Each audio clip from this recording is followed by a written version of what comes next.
Unterseiner Palästamangard! Bagol! Das! Unterseiner Palästamangard! Ball चलेगा! Ball! Ball! Unterseiner Palästamangard! Palestine! राष्ट्रीय ध्वज फहराया गया है और राष्ट्रीय ध्वज गार्ड के जवान इस समय लाल किले की प्राचीर के सामने से प्रस्थान कर रहे हैं और यहाँ पर वायु विचरण करते हुए नजर आ रहे हैं 2 advance light helicopter line astern formation में, जहाँ पर विंग कमांडर अंबर अग्रवाल और विंग कमांडर राहुल नैनवाल पुष्प वर्षा कर रहे हैं उपस्थित जन समूह पर। मन में फूल खिल रहे हैं और आकाश से भी पुष्प वर्षा हो रही है और भारत मना रहा है अपना स्वाधीनता दिवस। उत्सुकता बढ़ती हुई उस अवसर के लिए जिसकी प्रतीक्षा वर्ष भर रहती है। As freedom reigns supreme, well, so does the rain and so do the flowers. National Flag Guard marching off, away. They'll come back towards the closure of the program.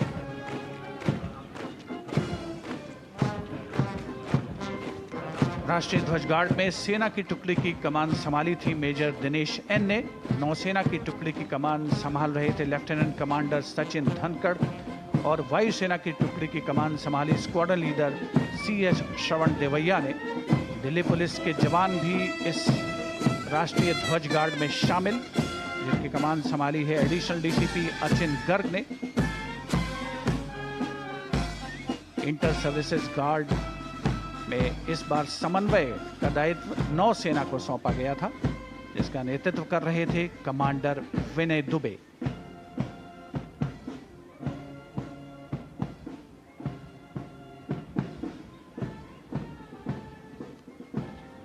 उपस्थित जनसमूह प्रसन्न है, आह्लादित है और प्रतीक्षारत माननीय प्रधानमंत्री महोदय के संबोधन की।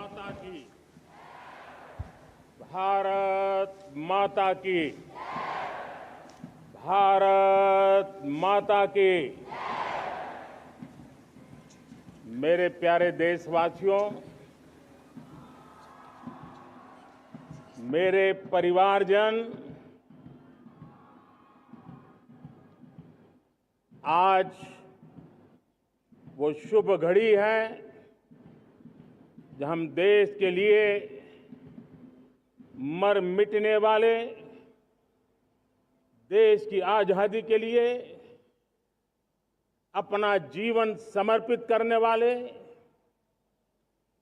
आजीवन संघर्ष करने वाले, फांसी के तख्त पर चढ़कर के भारत मां की जय के नारे लगाने वाले अनगिनत आजादी के दीवानों को नमन करने का ये पर्व है, उनका पुण्य स्मरण करने का पर्व है। आजादी के दीवानों ने आज हमें आजादी के इस पर्व में स्वतंत्रता की सांस लेने के लिए सौभाग्य दिया है। यह देश उनका ऋणी है। ऐसे हर महापुरुष के प्रति हम अपना श्रद्धा भाव व्यक्त करते हैं। मेरे प्यारे देशवासियों, आज जो महानुभाव राष्ट्र रक्षा के लिए और राष्ट्र निर्माण के लिए पूरी लगन से, पूरी प्रतिबद्धता के साथ देश की रक्षा भी कर रहे हैं, देश को नई ऊंचाई पर ले जाने का प्रयास भी कर रहे हैं। चाहे वो हमारा किसान हो, हमारा जवान हो,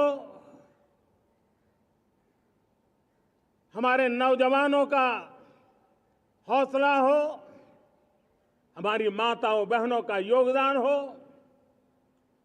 दलित हो, पीड़ित हो, शोषित हो, वंचित हो, अभावों के बीच भी स्वतंत्रता के प्रति उसकी निष्ठा, लोकतंत्र के प्रति उसकी श्रद्धा, ये पूरे विश्व के लिए एक प्रेरक घटना है। मैं आज ऐसे सभी को आदरपूर्वक नमन करता हूं। प्यारे देशवासियों, इस वर्ष और पिछले कुछ वर्षों से प्राकृतिक आपदा के कारण हम सबकी चिंता बढ़ती चली जा रही है। प्राकृतिक आपदा में अनेक लोगों ने अपने परिवारजन खोए हैं, संपत्ति खोई है, राष्ट्र ने भी पारावार नुकसान भोगा है। मैं आज उन सब के प्रति अपनी संवेदना व्यक्त करता हूं और मैं उन्हें विश्वास दिलाता हूं कि यह देश इस संकट की घड़ी में उन सब के साथ खड़ा है। मेरे प्यारे देशवासियों, हम जरा आजादी के पहले के वो दिन याद करें।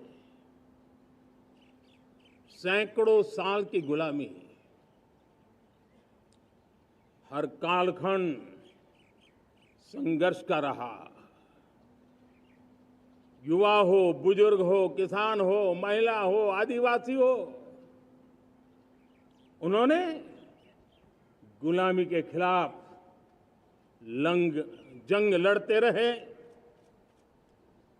अविरत जंग लड़ते रहे। इतिहास गवाह है कि 1857 के स्वातंत्र संग्राम जिसको हम याद करते हैं, उसके पूर्व भी हमारे देश के कई आदिवासी क्षेत्र थे जहां आजादी का जंग लड़ा जाता था। साथियों,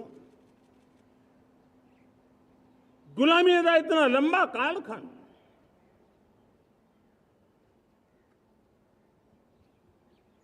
जुल्मी शासक, अपरंपार यातनाएं, सामान्य से सामान्य मानवीयों का विश्वास तोड़ने की हर तरकीब है। उसके बावजूद भी उस समय की जनसंख्या के हिसाब से करीब 40 करोड़ देशवासी आजादी के पूर्व 40 करोड़ देशवासियों ने वो जज्बा दिखाया, वो सामर्थ्य दिखाया, वो एक सपना लेकर के चले, एक संकल्प लेकर के चलते रहे, जूझते रहे। एक ही स्वर था, वंदे मातरम। एक ही सपना था, भारत की आजादी का। 40 करोड़ देशवासियों ने, और हमें गर्व है कि हमारी रगों में उन्हीं का खून है। वो हमारे पूर्वज थे। सिर्फ 40 करोड़ लोगों ने दुनिया की महासत्ता को उखाड़ करके फेंक दिया था, गुलामी की जंजीरों को तोड़ दिया था। अगर हमारे पूर्वज, जिनका खून हमारी रगों में है, आज हम तो 140 करोड़ है। अगर 40 करोड़ गुलामी की बेड़ियों को तोड़ सकते हैं, अगर 40 करोड़ आजादी के सपने को पूर्ण कर सकते हैं, आजादी लेकर के रह सकते हैं, तो 140 करोड़ देश के मेरे नागरिक, 140 करोड़ मेरे परिवारजन अगर संकल्प लेकर के चल पड़ते हैं, एक दिशा निर्धारित करके चल पड़ते हैं, कदम से कदम मिलाकर, कंधे से कंधा मिलाकर अगर चल पड़ते हैं तो चुनौतियां कितनी भी क्यों ना हो, अभाव की मात्रा कितनी ही तीव्र क्यों ना हो, संसाधनों के लिए जूझने की नौबत हो तो भी हर चुनौती को पार करते हुए हम समृद्ध भारत बना सकते हैं। हम 2047 विकसित भारत का लक्ष्य प्राप्त कर सकते हैं। अगर 40 करोड़ देशवासी अपने पुरुषार्थ से, अपने समर्पण से, अपने त्याग से, अपने बलिदान से आजादी दे सकते हैं, आजाद भारत बना सकते हैं, तो 140 करोड़ देशवासी उसी भाव से समृद्ध भारत भी बना सकते हैं। साथियों, वो एक समय था जब लोग देश के लिए मरने के लिए प्रतिबद्ध थे और आजादी मिली थी। आज ये समय है देश के लिए जीने की प्रतिबद्धता का। अगर देश के लिए मरने की प्रतिबद्धता आजादी दिला सकती है, तो देश के लिए जीने की प्रतिबद्धता समृद्ध भारत भी बना सकती है।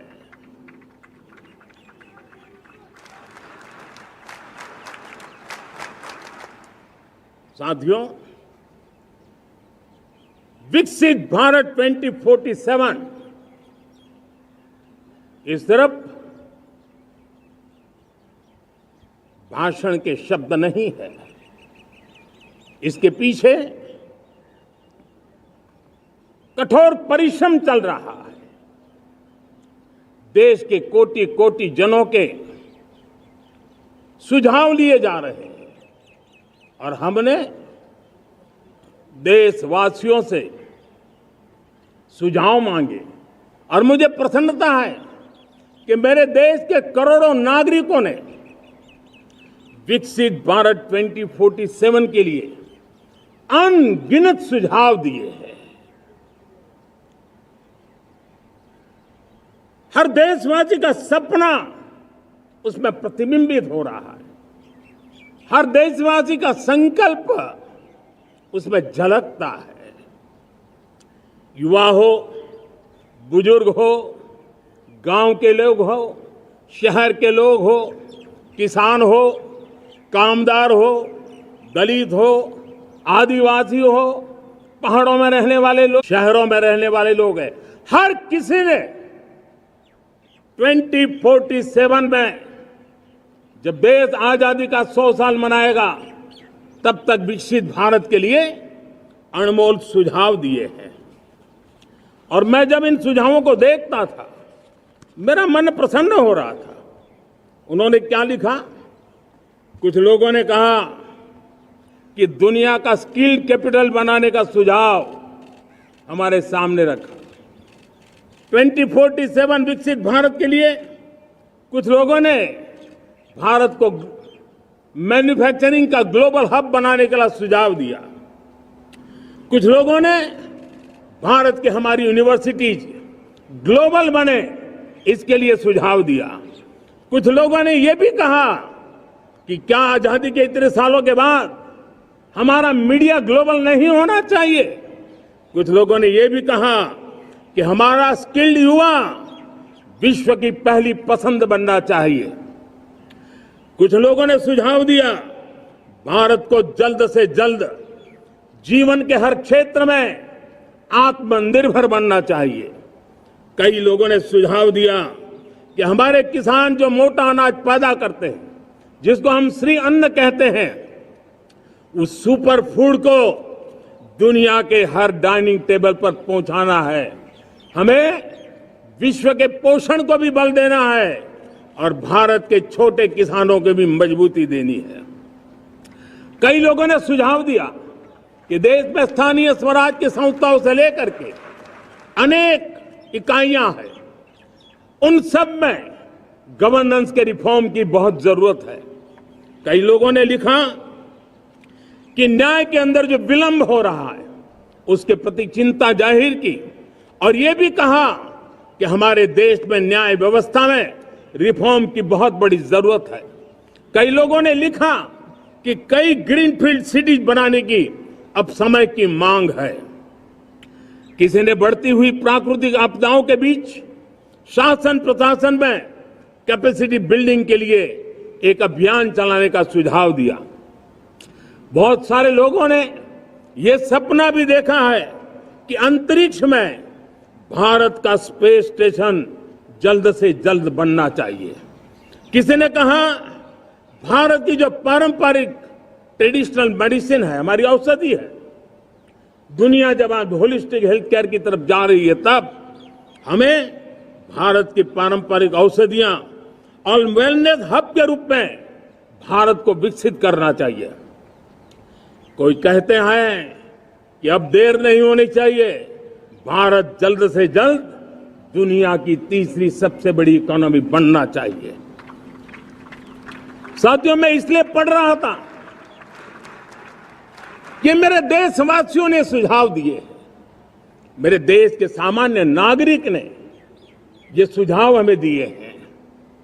मैं समझता हूं जब देशवासियों की इतनी विशाल सोच हो, देशवासियों के इतने बड़े सपने हो, देशवासियों की इन बातों में जब संकल्प झलकते हो, तब हमारे भीतर एक नया संकल्प दृढ़ बन जाता है, हमारे मन में आत्मविश्वास नई ऊंचाई पर पहुंच जाता है।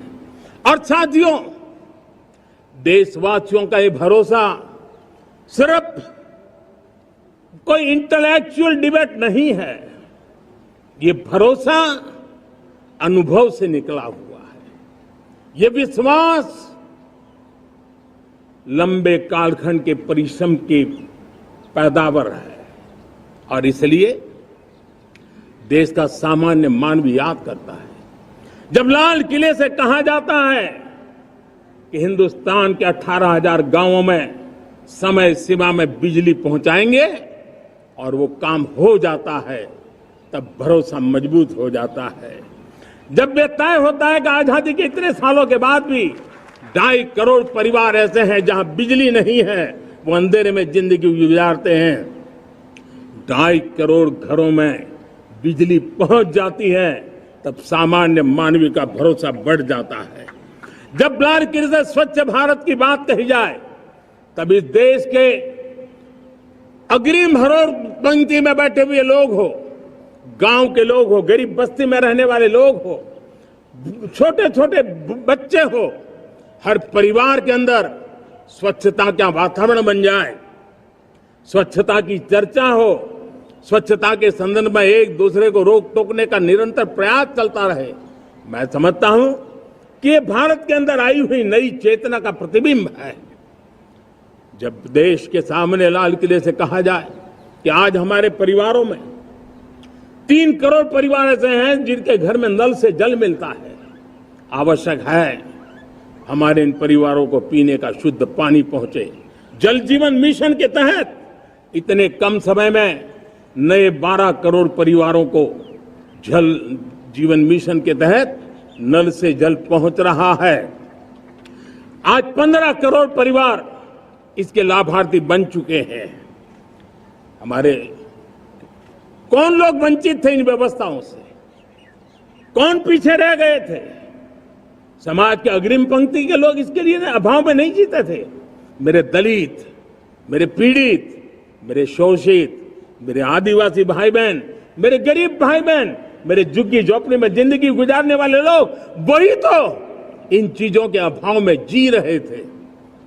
हमने अनेक ऐसे प्राथमिक आवश्यकताओं की पूर्ति के लिए जो प्रयास किया, और उसका परिणाम हमारे इन सारे समाज के बंधुओं को मिला है। हमने वोकल फॉर लोकल का मंत्र दिया। आज मुझे खुशी है कि वोकल फॉर लोकल ने अर्थतंत्र के लिए एक नया मंत्र बन गया है। हर डिस्ट्रिक्ट अपनी पैदावार के लिए गर्व करने लगा है। 1 डिस्ट्रिक्ट 1 प्रोडक्ट का माहौल बना है। अब 1 डिस्ट्रिक्ट 1 प्रोडक्ट को 1 डिस्ट्रिक्ट का 1 प्रोडक्ट एक्सपोर्ट कैसे हो, उस दिशा में हर जिले सोचने लगे हैं। रिन्यूएबल एनर्जी का संकल्प लिया था।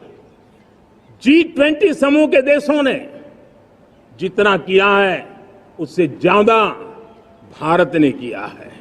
और भारत ने ऊर्जा के क्षेत्र में आत्मनिर्भर बनने के लिए, ग्लोबल वार्मिंग की चिंताओं से मुक्ति पाने के लिए हमने काम किया है। साथियों, देश गर्व करता है आज जब फिनटेक की सफलता को लेकर पूरा विश्व भारत से कुछ सीखना समझना चाहता है, तब हमारा गर्व और बढ़ जाता है। साथियों, हम कैसे भूल सकते हैं कोरोना के वो संकट काल। विश्व में सबसे तेज गति से करोड़ों लोगों को वैक्सीनेशन का काम हमारे इसी देशों में हुआ। यही देश हैं जो कभी आतताई आतंकवादी हमें आकर के मार के चले जाते थे। जब देश की सेना सर्जिकल स्ट्राइक करती है, जब देश की सेना एयर स्ट्राइक करती है, तो देश के नौजवानों का सीना ऊंचा हो जाता है, तन जाता है, गर्व से भर जाता है। और यही बातें हैं जो आज 140 करोड़ देशवासियों का मन गर्व से भरा हुआ है, आत्मविश्वास से भरा हुआ है।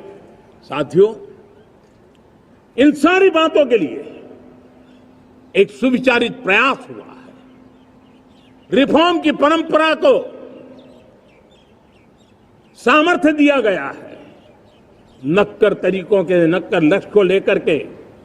और जब राजनीतिक नेतृत्व की संकल्प शक्ति हो, दृढ़ विश्वास हो, जब सरकारी मशीनरी उसको लागू करने के लिए समर्पण भाव से जुट जाती है, और जब देश के हर नागरिक उस सपने को पूरा करने के लिए, जन भागीदारी करने के लिए, जन आंदोलन बनाने के लिए आगे आता है, तब हमें निश्चित परिणाम मिलता ही रहता है। मेरे प्यारे देशवासियों, हम ये न भूलें कि इस देश उस परिस्थितियों से भी दशकों तक भी आजादी के बाद समय बिताया है, जब होती है, चलती है, अरे यार ये तो चलेगा, अरे हमें क्या मेहनत करने की जरूरत है, अरे मामला है अगली पीढ़ी दिखेगी, अरे हमको मौका मिला है यार, मौज कर लो, आगे वाला आगे का जाने, हमें क्या करना है, हम अपना समय निकाल दें। अरे नया करने जाओगे कोई बवाल उठ जाए, पता नहीं क्यों देश में स्टेटस को का माहौल बन गया था। जो है उसी से गुजारा कर लो, यही का माहौल बन गया था। और लोग तो कहते हैं अरे भाई छोड़ो, अब कुछ होने वाला नहीं है, चलो, ऐसा ही मन बन गया था। हमें इस मानसिकता को तोड़ना था, हमें विश्वास से भरना था, और हमने उस दिशा में प्रयास किया। कई लोग तो कहते थे अरे भाई अगली पीढ़ी के लिए काम हम अभी से क्यों करें, हम तो आज का देखें।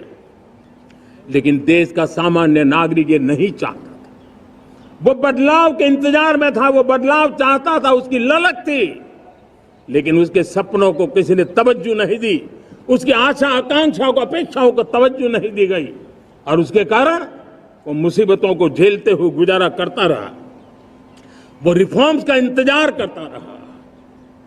हमें जिम्मेदारी दी गई और हमने बड़े रिफॉर्म्स जमीन पर उतारे।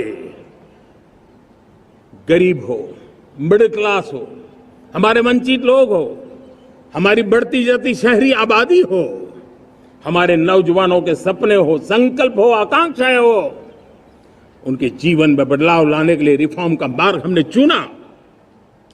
और मैं देशवासियों को विश्वास दिलाना चाहता हूं, रिफॉर्म के प्रति हमारी जो प्रतिबद्धता है वो पिंक पेपर के एडिटोरियल के लिए सीमित नहीं है।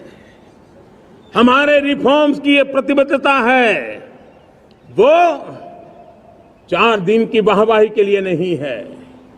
हमारी रिफॉर्म्स की प्रक्रिया किसी मजबूरी में नहीं है, देश को मजबूती देने के इरादे से है।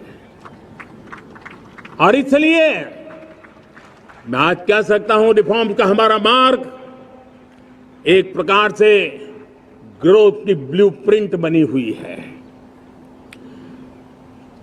ये हमारा रिफॉर्म, ये ग्रोथ, ये बदलाव, ये सिर्फ डिबेट क्लब के लिए, इंटेलेक्चुअल सोसाइटी के लिए, एक्सपर्ट लोगों के लिए सिर्फ चर्चा का विषय नहीं है।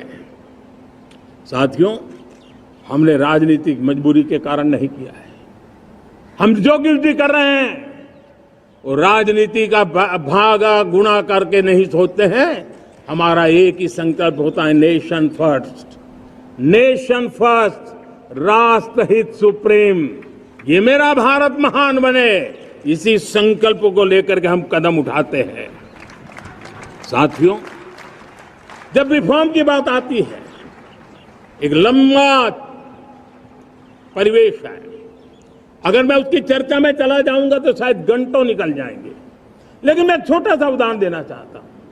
बैंकिंग क्षेत्र में जो रिफॉर्म हुआ, आप सोचिए बैंकिंग क्षेत्र का क्या हाल था। न विकास होता था, न विस्तार होता था, न विश्वास बढ़ता था। इतना ही नहीं, जिस प्रकार की कारनामे चले उसके कारण हमारे बैंक संकटों से गुजर रहे थे। हमने बैंकिंग सेक्टर को मजबूत बनाने के लिए अनेकविध रिफॉर्म्स किए और आज उसका कारण हमारी बैंक विश्व में जो इन्हीं गुनी मजबूत बैंक के हैं, उसमें भारतीय बैंकों ने अपना स्थान बनाया है। और जब बैंक मजबूत होती है ना, तब फॉर्मल इकोनॉमी की ताकत भी बढ़ती है। जब बैंक की व्यवस्था बन जाती है, जब सामान्य खास करके मध्यम वर्ग के परिवार की जो रिक्वायरमेंट होती है, उसको पूरा करने की सबसे बड़ी ताकत बैंकिंग सेक्टर में होती है। अगर उसको होम लोन चाहिए, उसको व्हीकल का लोन चाहिए, मेरे किसान को ट्रैक्टर के लिए लोन चाहिए, मेरे नौजवानों को स्टार्टअप के लिए लोन चाहिए, मेरे नौजवानों को कभी पढ़ने के लिए, एजुकेशन के लिए लोन चाहिए, किसी को विदेश जाने के लिए लोन चाहिए, ये सारी बातें उसे संभव होती है। मुझे तो खुशी है कि मेरे पशुपालक भी, मेरे मछली पालन करने वाले भाई बहन भी आज बैंकों से लाभ ले रहे हैं। मुझे खुशी है मेरे रेहड़ी पटरी वाले लाखों भाई बहन आज बैंक से साथ जुड़ करके अपनी नई ऊंचाइयों को प्राप्त कर रहे हैं और विकास की दिशा में वो भागीदार बन रहे हैं। हमारे एमएसएमईज, हमारे लघु उद्योग के लिए तो बैंक एक सबसे बड़ी सहायक होती है। उसको रोजमर्रा पैसों की जरूरत होती है अपने नित्य मर्जी पर प्रगति के लिए, और उस काम को हमारी मजबूत बैंकों के कारण संभव हुआ है। साथियों, दुर्भाग्य से हमारे देश में आजादी तो मिली, लेकिन लोगों को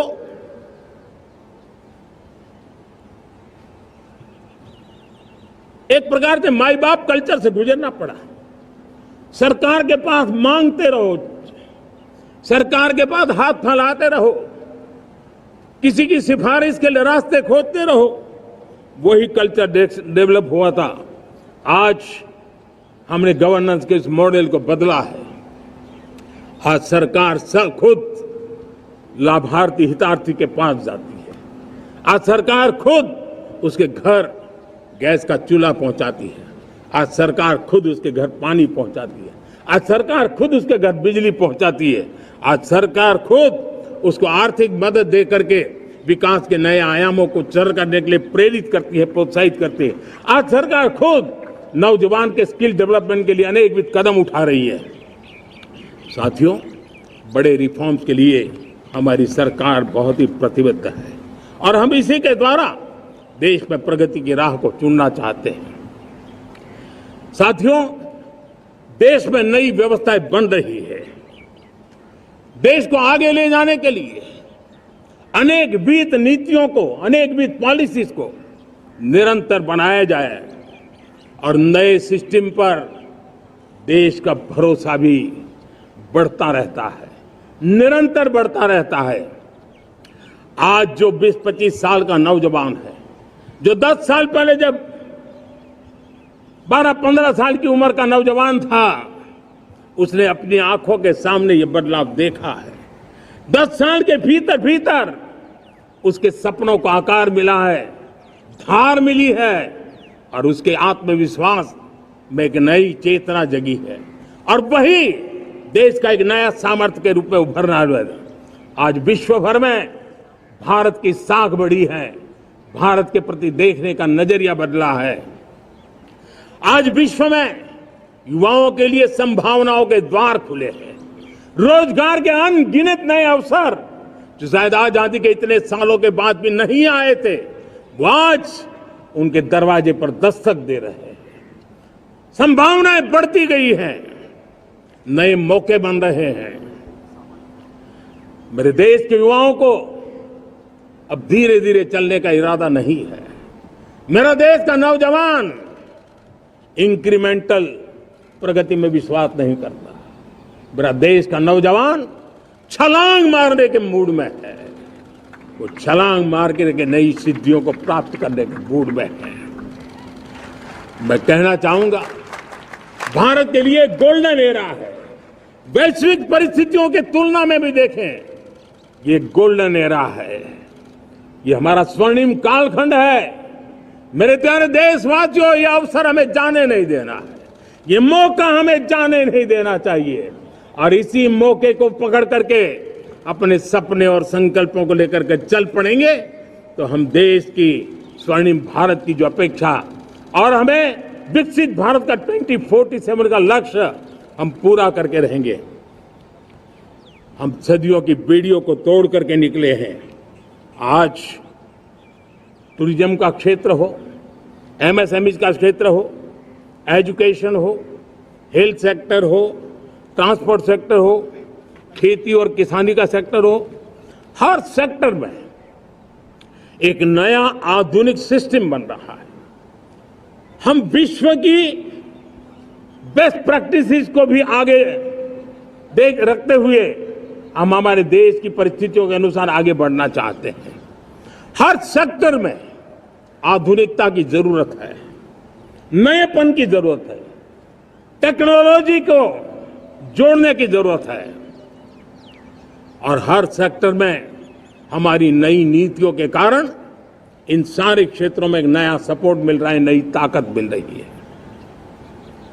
हमारे सारे अवरोध हटे, हमारी बंदी से दूर हो, हम पूरे सामर्थ्य के साथ चल पड़े, खिल उठे, सपनों को पा करके रहे, सिद्धि को हम अपने निकट देखें, हम आत्मसात करें, उस दिशा में हम चलना है। अब आप देखिए कितना बड़ा बदलाव हो रहा है। मैं एकदम जमीनी स्तर की बात करूं, विमेन सेल्फ हेल्प ग्रुप आज 10 साल में हमारे 10 करोड़ बहनें विमेन सेल्फ हेल्प ग्रुप में जुड़ी है। 10 करोड़ नई बहनें। हमें गर्व हो रहा है कि हमारे सामान्य परिवार की गांव की 10 करोड़ महिलाएं आर्थिक रूप से आत्मनिर्भर बन रही हैं। और जब महिला आर्थिक रूप से आत्मनिर्भर बनती हैं तब परिवार की निर्णय प्रक्रिया की हिस्सेदार बनती हैं, एक बहुत बड़ी सामाजिक परिवर्तन की गारंटी लेकर के आती है। मुझे गर्व है इस बात पर, लेकिन साथ साथ मुझे गर्व इस बात का भी है कि हमारे सीईओ आज दुनिया भर के अंदर अपनी धाक जमा रहे हैं। भारत के हमारे सीईओ विश्व भर में अपनी धाक जमा रहे हैं। हमारे लिए खुशी की बात है कि एक तरफ मेरे सीईओ दुनिया भर में नाम कमा रहे हैं, भारत का नाम बढ़ा रहे हैं, तो दूसरी तरफ विमेन सेल्फ हेल्प ग्रुप से 1 करोड़ मेरी सामान्य परिवार की माताएं बहनें लखपति दीदी बनती है। मेरे लिए ये भी उतना ही गर्व की बात है। अब हमने सेल्फ हेल्प ग्रुप को 10 लाख रुपए से 20 लाख रुपए देने का निर्णय किया है। अब तक 9 लाख करोड़ रुपए बैंकों के माध्यम से हमारे इन विमेन सेल्फ हेल्प ग्रुप को मिले हैं और जिसकी मदद से वो अपने अनेकविध कामों को बढ़ावा रहे हैं। मेरे साथियों, मेरे नौजवान इस तरफ ध्यान दें। स्पेस सेक्टर एक फ्यूचर है हमारे साथ जुड़ा हुआ, एक महत्वपूर्ण पहलू है। हम उस पर भी बल दे रहे हैं। हमने स्पेस सेक्टर में बहुत रिफॉर्म किए हैं। जिन बंधनों में हमने स्पेस सेक्टर को बांध के रखा था उसे हमने खोल दिया है। आज सैकड़ों स्टार्टअप्स स्पेस के सेक्टर में आ रहे हैं। वाइब्रेंट बनता जाता हमारा स्पेस सेक्टर भारत को एक शक्तिशाली राष्ट्र बनाने का एक महत्वपूर्ण अंग है और हम इसको दूर की सोच के साथ मजबूती दे रहे हैं। आज private satellite, private rocket launch हो रहे हैं। ये गर्व की बात है।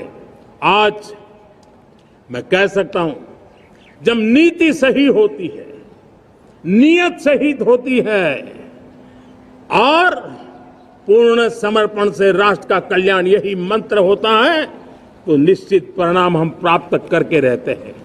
मेरे प्यारे देशवासियों, आज देश में नए अवसर बने, तब मैं कह सकता हूं दो चीजें और हुई जिसने विकास को एक गति दी है, विकास को एक नई छलांग दी है। और ये है, पहला है आधुनिक इंफ्रास्ट्रक्चर का निर्माण। हमने इंफ्रास्ट्रक्चर को आधुनिक बनाने की दिशा में बहुत बड़े कदम उठाए हैं। और दूसरी तरफ सामान्य मानव के जीवन में जो बाधाएं हैं, ईज ऑफ लिविंग का हमारा जो सपना है, उस पर भी हमने उतना ही बल दिया है। पिछले एक दशक में अभूतपूर्व इंफ्रास्ट्रक्चर का विकास हुआ है। रेल हो, रोड हो, एयरपोर्ट हो, पोर्ट हो, ब्रॉडबैंड कनेक्टिविटी हो, गांव गांव नए स्कूल बनाने की बात हो, जंगलों में स्कूल बनाने की बात हो, दूर सुदूर इलाकों में अस्पताल बनाने की बात हो, आरोग्य मंदिर बनाने की बात हो, मेडिकल कॉलेजों का काम हो, आयुष्मान आरोग्य मंदिरों का निर्माण चलता हो, 60,000 से ज्यादा अमृत सरोवर बने हो, 2 लाख पंचायतों तक ऑप्टिकल फाइबर नेटवर्क पहुंचा हो, नहरों का एक बहुत बड़ा जाल बिछाया जा रहा हो, 4 करोड़ पक्के घर बनना, गरीबों को एक नया आश्रय मिलना, 3 करोड़ नए घर बनाने के संकल्प के साथ आगे बढ़ने की हमारी कोशिश हो। हमारा पूर्वी भारत, नॉर्थ ईस्ट, उसका इलाका आज इंफ्रास्ट्रक्चर के लिए जाने जाना लगा है। और हमने ये जो कायाकल्प किया है, उसका सबसे बड़ा लाभ समाज के उन वर्गों तक हम पहुंचे हैं जो ग्रामीण सड़कें वहां बनी है जिनकी तरफ कोई देखता नहीं था, जिस इलाकों को नहीं देखता था, जिन गांवों को नहीं देखता था। दलित हो, पीड़ित हो, शोषित हो, वंचित हो, पिछड़े हो, आदिवासी हो, जंगल में रहने वाले हो, दूर सुदूर पहाड़ों में रहने वाले हो, सीमावर्ती स्थान पर रहने वाले हो, हमने उनकी आवश्यकता की पूर्ति की है। हमारे मछुआरे भाई बहनों की आवश्यकताओं को पूरा करना, हमारे पशुपालकों के जीवन को बदलना, एक प्रकार से सर्वांगीण विकास का प्रयास हमारी नीतियों में रहा, हमारी नीयत में रहा है, हमारे रिफॉर्म में रहा है, हमारे कार्यक्रमों में रहा है, हमारी कार्यशैली में रहा है। और उस सबसे बड़ा लाभ मेरे युवाओं को होता है। उनको नए नए अवसर मिलते हैं, नए नए क्षेत्र में कदम रखने का उसके लिए संभावनाएं बन जाती है। और वही तो सबसे ज्यादा रोजगार दे रहा है। और सबसे ज्यादा रोजगार प्राप्त करने का अवसर इन्हीं समय में उनको मिला है। हमारा जो मध्यम वर्गीय परिवार है, मध्यम वर्गीय परिवार को क्वालिटी ऑफ लाइफ, वो स्वाभाविक उसकी अपेक्षा रहती है।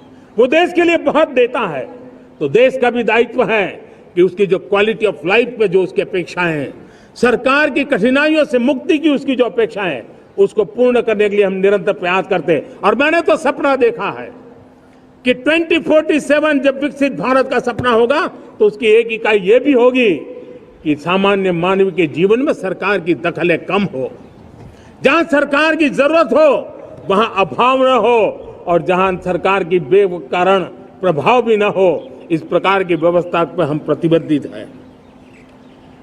मेरे प्यारे देशवासियों, हम छोटी छोटी जरूरतों पर भी ध्यान देते हैं, हम छोटी छोटी आवश्यकताओं पर ध्यान देते हैं और उसको लेकर हम चलते हैं। चाहे हमारे गरीब का घर का चूल्हा जलता रहे, गरीब की मां को कभी आंसू पी करके सोना न पड़े, और इसके लिए मुफ्त इलाज की योजना हमारी चल रही है। बिजली, पानी, गैस अब सैचुरेशन के मूड पर है। और जब हम सैचुरेशन की बात करते हैं, वो 100% होता है। जब सैचुरेशन होता है तो उसको जातिवाद का रंग नहीं लगता है। जब सैचुरेशन होता है तो उसमें पांथिकता का रंग नहीं लगता है। जब सैचुरेशन का मंत्र होता है, तब सच्चे अर्थ में सबका साथ सबका विकास का मंत्र साकार होता है। लोगों के जीवन में सरकार की दखल कम हो, उस दिशा में हमने हजारों कंप्लायंसेस के लिए सरकार सामान्य मानवी पर बोझ डालती थी, उन सारे कंप्लायंसेस को दूर किया। हमने देशवासियों के लिए 1,500 से ज्यादा कानूनों को खत्म कर दिया ताकि कानूनों की जंजाल के अंदर देशवासियों को फंसना न पड़े। हमने छोटी छोटी गलतियों के कारण ऐसे कानून बने थे उनको जेल में अंदर धकेल दिया जाए। हमने उन छोटे छोटे कारणों से जेल जाने के जो परंपराएं थी उन सारे कानूनों को नष्ट कर दिया और उसको कानूनों को जेल भेजने के प्रावधान को व्यवस्था से बाहर कर दिया है। आज हमने जो आजादी की विरासत के गर्व की बात हम जो करते हैं, सदियों से हमारे पास जो क्रिमिनल लॉ थे, आज हमने उसको नए क्रिमिनल लॉ जिसको हमने न्याय संहिता के रूप में और जिसके मूल में दंड नहीं पर नागरिक को न्याय, इस भाव को हमने प्रबल बनाया है। ईज ऑफ लिविंग बनाने के लिए देशव्यापी मिशन में काम करे। हर लेवल पर मैं सरकार के प्रतिनिधियों का आह्वान करता हूं।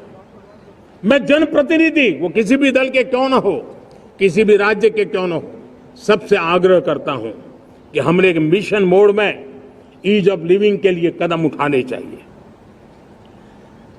मैं हमारे युवाओं को, प्रोफेशनल्स को, सबको मैं कहना चाहता हूं, आप अपने स्थान पर जहां पर आपको छोटी छोटी दिक्कतें होती है, आप उसके सॉल्यूशन को लेकर के सरकार को चिट्ठी लिखते रहिए। सरकार को बताइए कि बिना कारण की कठिनाई आए उसको दूर करने से कोई नुकसान नहीं है। मैं पक्का मानता हूं आज सरकारें संवेदनशील है। हर सरकार, स्थानीय स्वराज्य की संस्था होगी या राज्य सरकार होगी या केंद्र सरकार होगी, उसको तवज्जो देगी। गवर्नेंस में रिफॉर्म्स, ये हमें विकसित भारत 2047 के सपने के लिए हमने उसको जोर लगा करके आगे बढ़ाना होगा ताकि सामान्य मानवीय के जीवन में अवकाश ही अवकाश पैदा हो, रुकावटें खत्म होती चली जाए। नागरिकों का डिग्निटी ऑफ सिटीजन, नागरिकों के जीवन में सम्मान मिले। डिलीवरी के संबंध में कभी किसी को ये कहने की नौबत ना आया कि ये तो मेरा हक था, मुझे मिला नहीं, उसको खोजना न पड़े। सरकार के गवर्नेंस में डिलीवरी सिस्टम को और मजबूती चाहिए। आप देखिए, देश में जब हम रिफॉर्म की बात करते हैं, आज देश में करीब 3 लाख संस्थाएं काम कर रही है, चाहे पंचायत हो, नगर पंचायत हो, नगर पालिका हो, महानगर पालिका हो, यूटी हो, स्टेट हो, डिस्ट्रिक्ट हो, केंद्र, छोटी मोटी 3 लाख करीब इकाइयां हैं। अगर ये हमारे 3 लाख इकाइयों को मैं आज आह्वान करता हूं कि अगर आप साल में अपने स्तर पर जिन चीजों की जरूरत है सामान्य मानवीय के लिए 2 रिफॉर्म करें। ज्यादा नहीं कह रहा हूं मेरे साथियों, एक पंचायत हो, एक राज्य सरकार हो, कोई विभाग हो, सिर्फ 1 साल में 2 रिफॉर्म और उसको जमीन पर उतारें। आप देखिए, हम देखते ही देखते 1 साल में करीब 25-30 लाख रिफॉर्म कर सकते हैं। जब 25-30 लाख रिफॉर्म हो जाए तब सामान्य मानवीय का विश्वास कितना बढ़ जाएगा, उसकी शक्ति राष्ट्र को नई ऊंचाई पर ले जाने में कितनी काम आएगी। और इसलिए हम अपने स्तर पर होती है चलती से मुक्ति पाकर के बदलावों के लिए आगे आए, हिम्मत के साथ आगे आए। और सामान्य मानवीय की जरूरत, छोटी छोटी जरूरत होती है, पंचायत लेवल पर भी वो मुसीबतें झेल रहा है, उन मुसीबतों से हम मुक्ति दिलाएं तो मुझे पक्का विश्वास है कि हम सपनों को पार कर सकते हैं। मेरे प्यारे देशवासियों, आज देश आकांक्षाओं से भरा हुआ है। हमारे देश का नौजवान नई सिद्धियों को चूमना चाहता है, नए नए शिखरों पर वो कदम रखना चाहता है और इसलिए हमारी कोशिश है हर सेक्टर में कार्य को हम गति दें, तेज गति दें और उसके द्वारा पहले हम हर सेक्टर में नए अवसर पैदा करें। दूसरा, ये बदलती हुई व्यवस्थाओं के लिए जो सपोर्टिव इंफ्रास्ट्रक्चर चाहिए, उन इंफ्रास्ट्रक्चर पर हम बदलाव के मजबूती देने की दिशा में काम करें।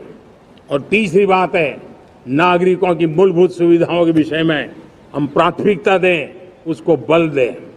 इन तीनों, भारत में एक एस्पिरेशनल सोसाइटी का निर्माण किया है और उसके परिणाम स्वरूप आज समाज खुद एक विश्वास से भरा हुआ है। हमारे देशवासियों की आकांक्षा है, उनके एस्पिरेशंस, हमारे नौजवानों की ऊर्जा हमारे देश के सामर्थ्य के साथ जोड़ करके हम आगे बढ़ने की एक ललक लेकर के चल रहे हैं। मुझे विश्वास है रोजगार और स्वरोजगार नए रिकॉर्ड के अवसर पर हम काम किया है। प्रति व्यक्ति आज आय दोगुनी करने में हम सफल हुए हैं। ग्लोबल ग्रोथ में भारत का योगदान बड़ा है। भारत का एक्सपोर्ट लगातार बढ़ रहा है। विदेशी मुद्रा भंडार लगातार बढ़ा हुआ है, पहले से 2 गुना पहुंचा है। ग्लोबल संस्थानों का भारत के प्रति भरोसा बढ़ा है। मुझे विश्वास है भारत की दिशा सही है, भारत की गति तेज है और भारत के सपनों में सामर्थ्य है, लेकिन इन सबके साथ संवेदनशीलता का हमारा मार्ग हमारे लिए ऊर्जा में एक नई चेतना भरता है। मम भाव हमारे कार्य की शैली है। समभाव भी चाहिए, मम भाव भी चाहिए, उसको लेकर के हम चल रहे हैं। साथियों, मैं जब कोरोना काल को याद करता हूं, कोरोना की वैश्विक महामारी के बीच सबसे तेजी से इकोनॉमी को बेहतर बनाने वाला कोई देश है तो वो देश भारत है। तब लगता है कि हमारी दिशा सही है। जब जात पात मत पंथ ऊपर उठकर हर घर तिरंगा फहराया जाता है, तब लगता है देश की दिशा सही है। आज पूरा देश तिरंगा है, हर घर तिरंगा है। न कोई जात है, न कोई पात है, न कोई ऊंच है, न कोई नीच है, सभी भारतीय है। यही तो हमारी दिशा की ताकत है। जब हम 25 करोड़ लोगों को गरीबी से बाहर निकालते हैं, तब हमारा विश्वास पक्का हो जाता है कि हमने गति को बराबर मेंटेन किया है और सपनों को साकार करना दूर नहीं है। जब 100 से अधिक आकांक्षी जिले अपने अपने राज्य के अच्छे जिलों की स्पर्धा कर रहे हैं, बराबरी करने लगे हैं, तो हमें लगता है कि हमारी दिशा और गति दोनों सामर्थ्यवान है। जब हमारे उन आदिवासी साथियों को वो मदद मिलती है, पीएम जनमन के द्वारा उनको जो योजनाएं पहुंची थी, आबादी बहुत छोटी है लेकिन बहुत दूर सुदूर इलाकों में छुटपुट परिवार रहते हैं, हमने उनको खोज के निकाला है, उनके लिए चिंता की है। तब लगता है कि संवेदनशीलता से जब काम करते हैं तब संतोष कितना मिलता है। वर्किंग वुमेन के लिए पेड मैटरनिटी लीव 12 हफ्ते से बढ़ा करके 26 हफ्ते कर देते हैं। तब सिर्फ नारी का सम्मान ही करते इतना नहीं है, नारी के प्रति संवेदनशील भाव से निर्णय करते इतना नहीं, लेकिन उसके गोद में जो बच्चा पला है ना, उसको एक उत्तम नागरिक बनाने के लिए माँ की जो जरूरत है उसमें सरकार रुकावट न बने, इस संवेदनशील भावना से उस निर्णय को हम करते हैं। जब मेरे दिव्यांग भाई बहन भारतीय साइन लैंग्वेज की बात हो या तो सुगम्य भारत का अभियान हो, उसको लगता है कि अब मेरी भी डिग्निटी है, मेरे प्रति देश के नागरिक सम्मान के भाव से देखता है। और पैरालंपिक में तो हमारे खिलाड़ी नई नई ताकत दिखाने लगे हैं। तब लगता है कि ये जो मेरा मम भाव है, हम सबका मम भाव है, उसकी ताकत नजर आती है। हमारे ट्रांसजेंडर समाज के प्रति हम जिस संवेदना के साथ निर्णय बना रहे हैं, हम नए नए कानून बना रहे हैं, उनको सम्मान का जीवन देने के लिए हम प्रयास कर रहे हैं, तब बदलाव की हमारी दिशा सही दिखता है। सेवा भाव से किए गए इन कामों का जो त्रिविध मार्गों से हम चले हुए, इन कामों का एक सीधा सीधा लाभ आज उसके परिणाम के रूप में हमें नजर आ रहा है।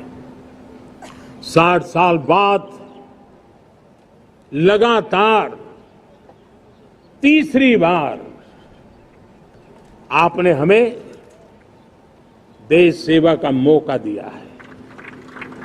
मेरे 140 करोड़ देशवासी, आपने जो आशीर्वाद दिए हैं, उस आशीर्वाद में मेरे लिए एक ही संदेश है, जन जन की सेवा, हर परिवार की सेवा, हर क्षेत्र की सेवा और सेवा भाव से समाज की शक्ति को साथ लेकर के विकास की नई ऊंचाइयों पर पहुंचना, 2047 विकसित भारत के सपने को लेकर के चलना, उसी एक संदेश को लेकर मैं आज लाल किले की प्राचीर से हमें आशीर्वाद देने के लिए मैं कोटि कोटि देशवासियों का सर झुका करके आभार व्यक्त करता हूं। मैं उनके प्रति नतमस्तक होता हूं और मैं उनको विश्वास दिलाता हूं कि हमें नई ऊंचाइयों को नए जोश के साथ आगे बढ़ना है।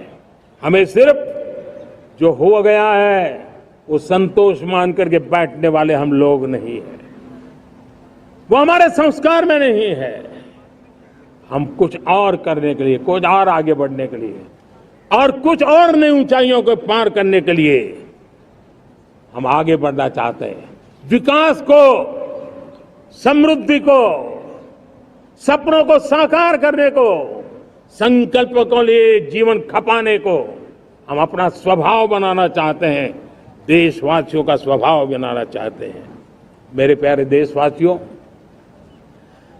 आज नई शिक्षा नीति बहुत एक मात्रा में कई राज्यों ने उसको अच्छा इनिशिएटिव लिए हैं और उसके कारण आज एक 21वीं सदी के अनुरूप हमारी शिक्षा व्यवस्था को जो हम बल देना चाहते हैं और विकसित भारत के सपने के लिए जिस प्रकार से मानव समूह तैयार करना चाहते हैं, नई शिक्षा नीति बहुत बड़ी भूमिका अदा। मैं नहीं चाहता हूं कि मेरे देश के नौजवानों को अब विदेशों में पढ़ने के लिए मजबूर होना पड़े। मध्यम वर्गीय परिवार के लाखों करोड़ों रुपया बच्चों को विदेश पढ़ने के लिए भेजने में खर्च हो जाए। हम यहाँ ऐसी शिक्षा व्यवस्था का विकसित करना चाहते हैं कि मेरे देश के नौजवानों को विदेश जाना न पड़े, मेरे मध्यम वर्गीय परिवारों को लाखों करोड़ रुपया खर्च करना न पड़े। इतना ही नहीं, ऐसे संस्थान निर्माण हो ताकि विदेशों से लोग भारत के अंदर उनका मुंह मोड़े। अभी अभी हमने बिहार का हमारा गौरवप्रद इतिहास रहा है, नालंदा यूनिवर्सिटी का पुनर्निर्माण किया है। फिर से एक बार नालंदा यूनिवर्सिटी काम करना शुरू कर दिया है, लेकिन हमें शिक्षा के क्षेत्र में फिर से एक बार सदियों पुराने उस नालंदा स्पिरिट को जगाना होगा, उस नालंदा स्पिरिट को जीना होगा, उस नालंदा स्पिरिट को लेकर के बड़े विश्वास के साथ विश्व की ज्ञान की परंपराओं को नई चेतना देने का काम हमें करना होगा। मुझे पक्का विश्वास है कि नई शिक्षा नीति ने मातृभाषा पर बल दिया है। मैं राज्य सरकारों से कहूंगा, मैं देश की सभी संस्थानों से कहूंगा कि भाषा के कारण हमारे देश की टैलेंट को रुकावट नहीं आनी चाहिए, भाषा अवरुद्ध नहीं होनी चाहिए। मातृभाषा का सामर्थ्य हमारे देश के छोटे छोटे गरीब से गरीब मां के बेटे को भी सपने पूरा करने का ताकत देता है। और इसलिए हमने हमारी मातृभाषा में पढ़ाई, जीवन में मातृभाषा का स्थान, परिवार में मातृभाषा का स्थान, उसकी ओर हमें बल देना होगा। मेरे प्यारे देशवासियों, जिस प्रकार से आज विश्व का बदलाव नजर आ रहा है और तब जाकर के स्किल का महत्व बहुत बढ़ गया है और हम स्किल को और नई एक ताकत देना चाहते हैं। हम इंडस्ट्री 4.0 को ध्यान में रख करके हम स्किल डेवलपमेंट चाहते हैं। हम जीवन के हर क्षेत्र में, हम एग्रीकल्चर सेक्टर में भी कैपेसिटी बिल्डिंग करके देने के लिए स्किल डेवलपमेंट चाहते हैं। हम तो हमारा सफाई का क्षेत्र हो, उसमें भी एक नए स्किल डेवलपमेंट की ओर बल देना चाहते हैं। और हम स्किल इंडिया प्रोग्राम को बहुत व्यापक रूप से इस बार लेकर के आए हैं। बजट में भी इसका बहुत बड़ा, इस बजट में इंटर्नशिप को भी हमने बल दिया है ताकि हमारे नौजवानों को एक एक्सपीरियंस मिले, उनकी कैपेसिटी बिल्डिंग हो और बाजार में उनका ताकत दिखाई दे। उस प्रकार से मैं स्किल युवाओं को तैयार करना चाहता हूं। और इसलिए कई बार, और दोस्तों, आज विश्व की परिस्थिति को देखते हुए मैं साफ साफ देख रहा हूं कि भारत का स्किल्ड मैन पावर जो है, हमारा स्किलफुल जो नौजवान है, वो ग्लोबल जॉब मार्केट में अपनी दमक बनाए। हम उस सपने को लेकर के आगे चल रहे हैं। साथियों, विश्व जिस तेजी से बदल रहा है, जीवन के हर क्षेत्र में साइंस और टेक्नोलॉजी का महत्व बढ़ता चला जाने वाला है। हमें साइंस को बहुत बढ़ देने की आवश्यकता है। और मैंने देखा चंद्रयान की सफलता के बाद हमारे स्कूल कॉलेज के अंदर साइंस और टेक्नोलॉजी के प्रति एक नई रुचि का वातावरण बना है, नई दिलचस्पी बढ़ी है। तब हमारे शिक्षा संस्थानों ने ये जो मनोभाव बना है उसको नर्चर करने के लिए आगे आना होगा। भारत सरकार ने भी रिसर्च के लिए सपोर्ट बढ़ा दिया है। हमने ज्यादा से ज्यादा चेयर स्थापित किए हैं। हमने नेशनल रिसर्च फाउंडेशन बना करके हमने उसको एक कानूनी परिवेश में ला करके स्थायी रूप से एक व्यवस्था विकसित की है ताकि रिसर्च को लेकर के निरंतर बल मिले और ये रिसर्च फाउंडेशन उस काम को करे। मेरे बड़े गर्व की बात है कि बजट में हमने 1 लाख करोड़ रुपया रिसर्च और इनोवेशन के लिए हमने देने का निर्णय किया है ताकि हमारे देश के नौजवान के पास जो आइडियाज है उस आइडियाज को हम जमीन पर उतार पाए। साथियों, आज भी हमारे देश में मेडिकल एजुकेशन के लिए हमारे बच्चे बाहर जा रहे हैं। वैसा कहा मैंने, वो ज्यादातर मध्यम वर्गीय परिवार के, उनके लाखों करोड़ों रुपए खर्च हो जाते हैं। और तब जाकर के हमने पिछले 10 साल में मेडिकल सीटों को करीब करीब 1 लाख कर दिया। आज मैं करीब 25,000 युवा हर साल विदेश में मेडिकल एजुकेशन के लिए जाते हैं। और ऐसे ऐसे देश में जाना पड़ रहा है, कभी कभी तो मैं सुनता हूं तो हैरान हो जाता हूं। और इसलिए हमने तय किया है कि अगले 5 साल में मेडिकल लाइन में 75,000 नई सीटें बनाई जाएगी। मेरे प्यारे देशवासियों, विकसित भारत 2047 वो स्वस्थ भारत भी होना चाहिए। और जब स्वस्थ भारत हो तो आज जो बच्चे हैं उनके पोषण पर आज से ही ध्यान देने की जरूरत है। और इसलिए हमने विकसित भारत की जो पहली पीढ़ी है उनकी तरफ विशेष ध्यान दे करके हमने पोषण का एक अभियान चला है। हमने राष्ट्रीय पोषण मिशन शुरू किया है। पोषण को हमने प्राथमिकता दी है। मेरे प्यारे देशवासियों, हमारी कृषि व्यवस्था को ट्रांसफॉर्म करना बहुत जरूरी है, समय की मांग है। हम सदियों से जिस परंपरा में दबे हुए हैं, जकड़े हुए हैं, उससे मुक्ति पानी होगी। और हमारे किसानों को उसके लिए हम मदद भी दे रहे हैं। हम उसको ट्रांसफॉर्म करने की दिशा में लगातार काम करते आए हैं। आज आसान ऋण दे रहे हैं किसानों को, टेक्नोलॉजी की मदद दे रहे हैं। किसान जो पैदावार करता है उसको वैल्यू एडिशन के लिए हम काम कर रहे हैं। उसके लिए मार्केटिंग के लिए पूरा प्रबंध करते हैं ताकि उसको एंड टू एंड हर जगह पे हैंड होल्डिंग की व्यवस्था हो। उस दिशा में हम काम कर रहे हैं। आज जब धरती माता के प्रति सारा विश्व चिंतित है, जिस प्रकार से उर्वरक के कारण हमारी धरती माता की शहद दिनों दिन बिगड़ता जा रही है, हमारी धरती माता की उत्पादकता क्षमता खत्म होती चली जा रही है, कम होती चली जा रही है।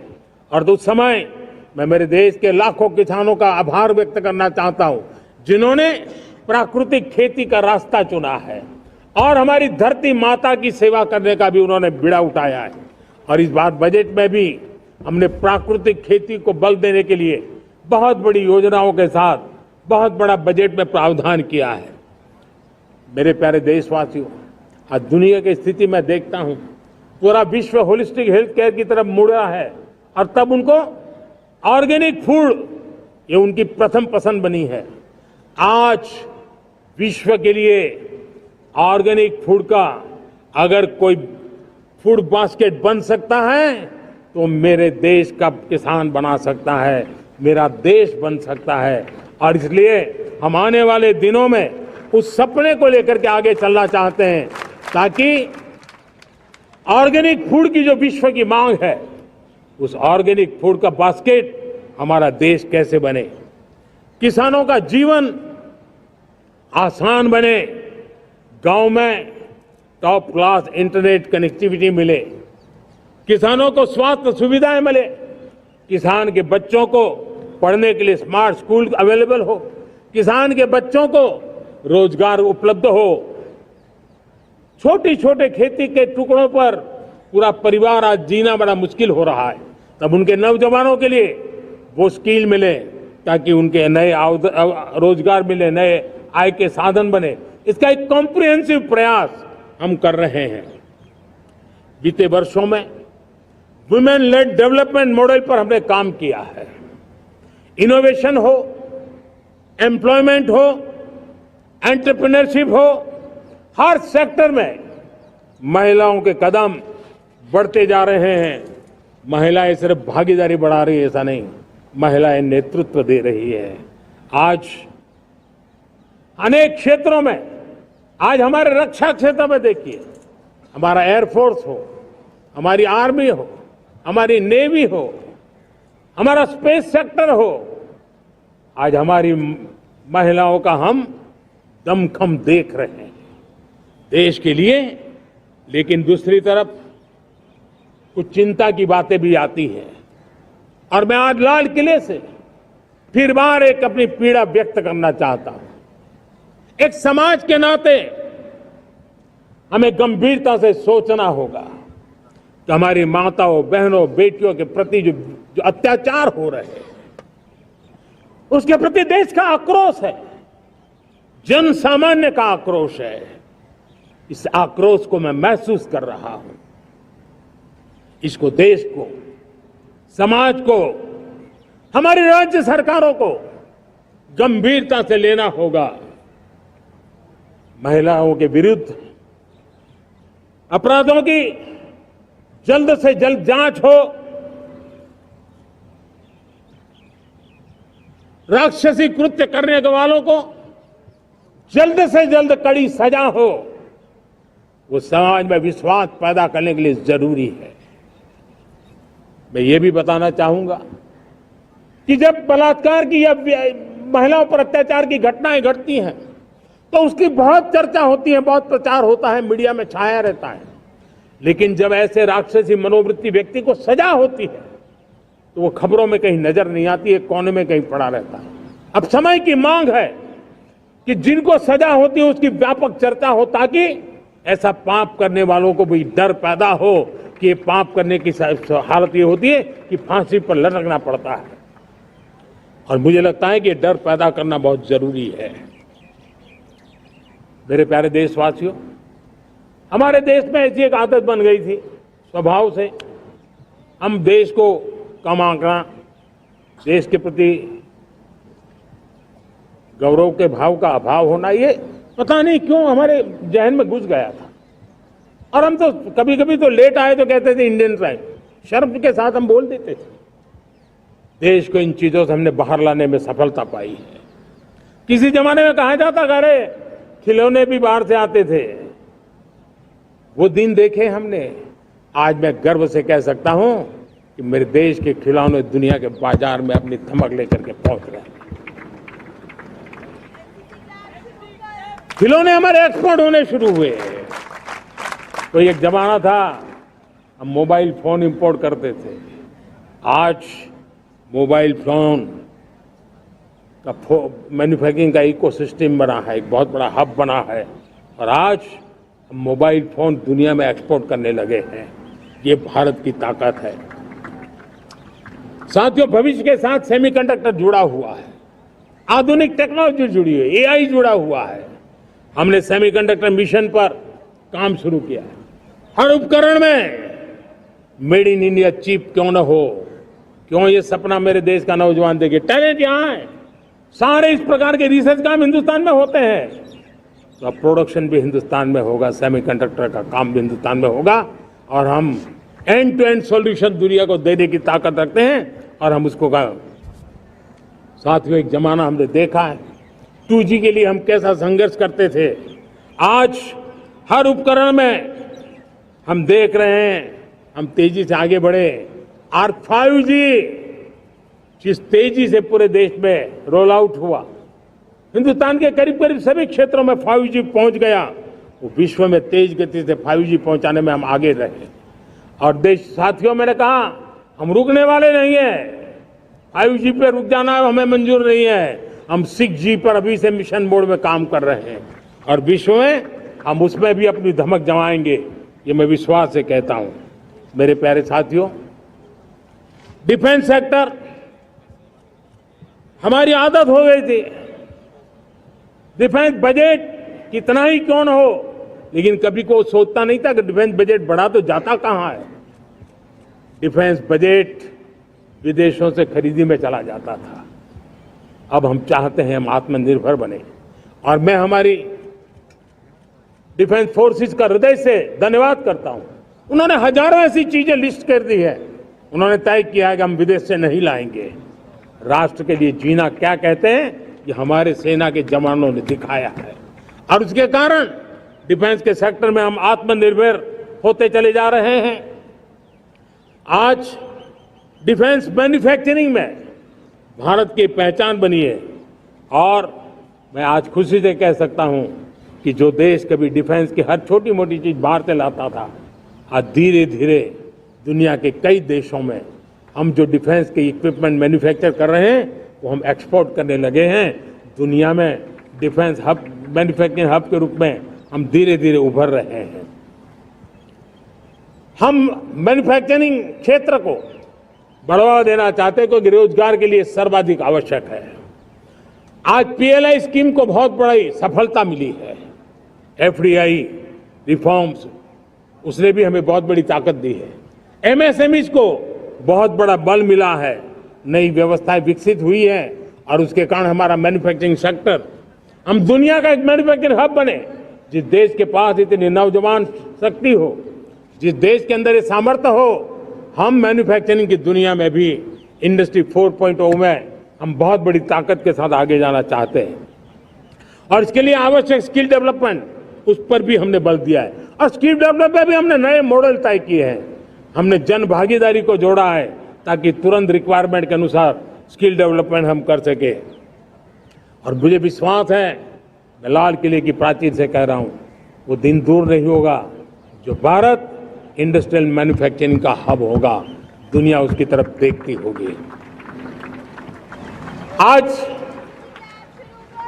विश्व की बहुत बड़ी कंपनियां भारत में निवेश करना चाहती हैं। ये चुनाव के बाद मैंने देखा, मेरे तीसरे कार्यकाल में जितने लोग मुझसे मिलने के लिए मांग कर रहे हैं वो ज्यादातर निवेशक लोग हैं, विश्व भर के निवेशक हैं। वो आना चाहते हैं, भारत में निवेश करना चाहते हैं। ये एक बहुत बड़ा गोल्डन अपॉर्चुनिटी है। मैं राज्य सरकारों से आग्रह करता हूं कि आप निवेशकों को आकर्षित करने के लिए स्पष्ट नीति निर्धारित कीजिए, गुड गवर्नेंस का आश्वासन दीजिए, लॉ एंड ऑर्डर सिचुएशन के लिए उनको भरोसा दीजिए। हर राज्य एक तंदुरुस्त स्पर्धा में आगे आए। राज्य राज्य के बीच निवेशकों को खींचने के लिए स्पर्धा होनी चाहिए निवेशकों को लिए, ताकि उनके राज्य में निवेशक आएंगे, उनके राज्य के नौजवानों को स्थानीय रूप से अवसर मिलेगा, रोजगार का अवसर मिलेगा। नीतियों में परिवर्तन लाना चाहिए तो ग्लोबल रिक्वायरमेंट के अनुसार नीतियों को राज्यों ने परिवर्तित करना चाहिए। लैंड की आवश्यकता है तो राज्यों ने लैंड बैंक बनानी चाहिए। गुड गवर्नेंस सिंगल पॉइंट पर काम करने के लिए राज्य जितने प्रोएक्टिव होंगे, जितने ज्यादा प्रयास करेंगे, जो निवेशक आ रहे हैं वो कभी भी वापस नहीं जाएंगे। सिर्फ भारत सरकार से काम ये होता नहीं है, राज्य सरकारों की बहुत बड़ी आवश्यकता होती है, क्योंकि जो भी प्रोजेक्ट लगने वाला है उस राज्य में लगने वाला है, उसको हर राज्य के साथ रोजमर्रा का काम पड़ता है। और इसलिए मैं राज्यों से आग्रह करूंगा कि जब विश्व पूरा भारत की तरफ आकर्षित हो रहा है, विश्व पूरा भारत में निवेश करने के लिए प्रतिबद्ध हो रहा है, तब ये हमारा दायित्व बनता है कि हमारी पुरानी आदतें छोड़ करके स्पष्ट नीति के साथ हम आगे आए। देखिए, आपको परिणाम अपने राज्य में दिखाई देगा और आपका राज्य भी चमक उठेगा, ये मैं आपको विश्वास देता हूं। साथियों, भारत अपनी बेस्ट क्वालिटी के लिए पहचानी जाए, ये बहुत जरूरी है। अब विश्व के लिए हमें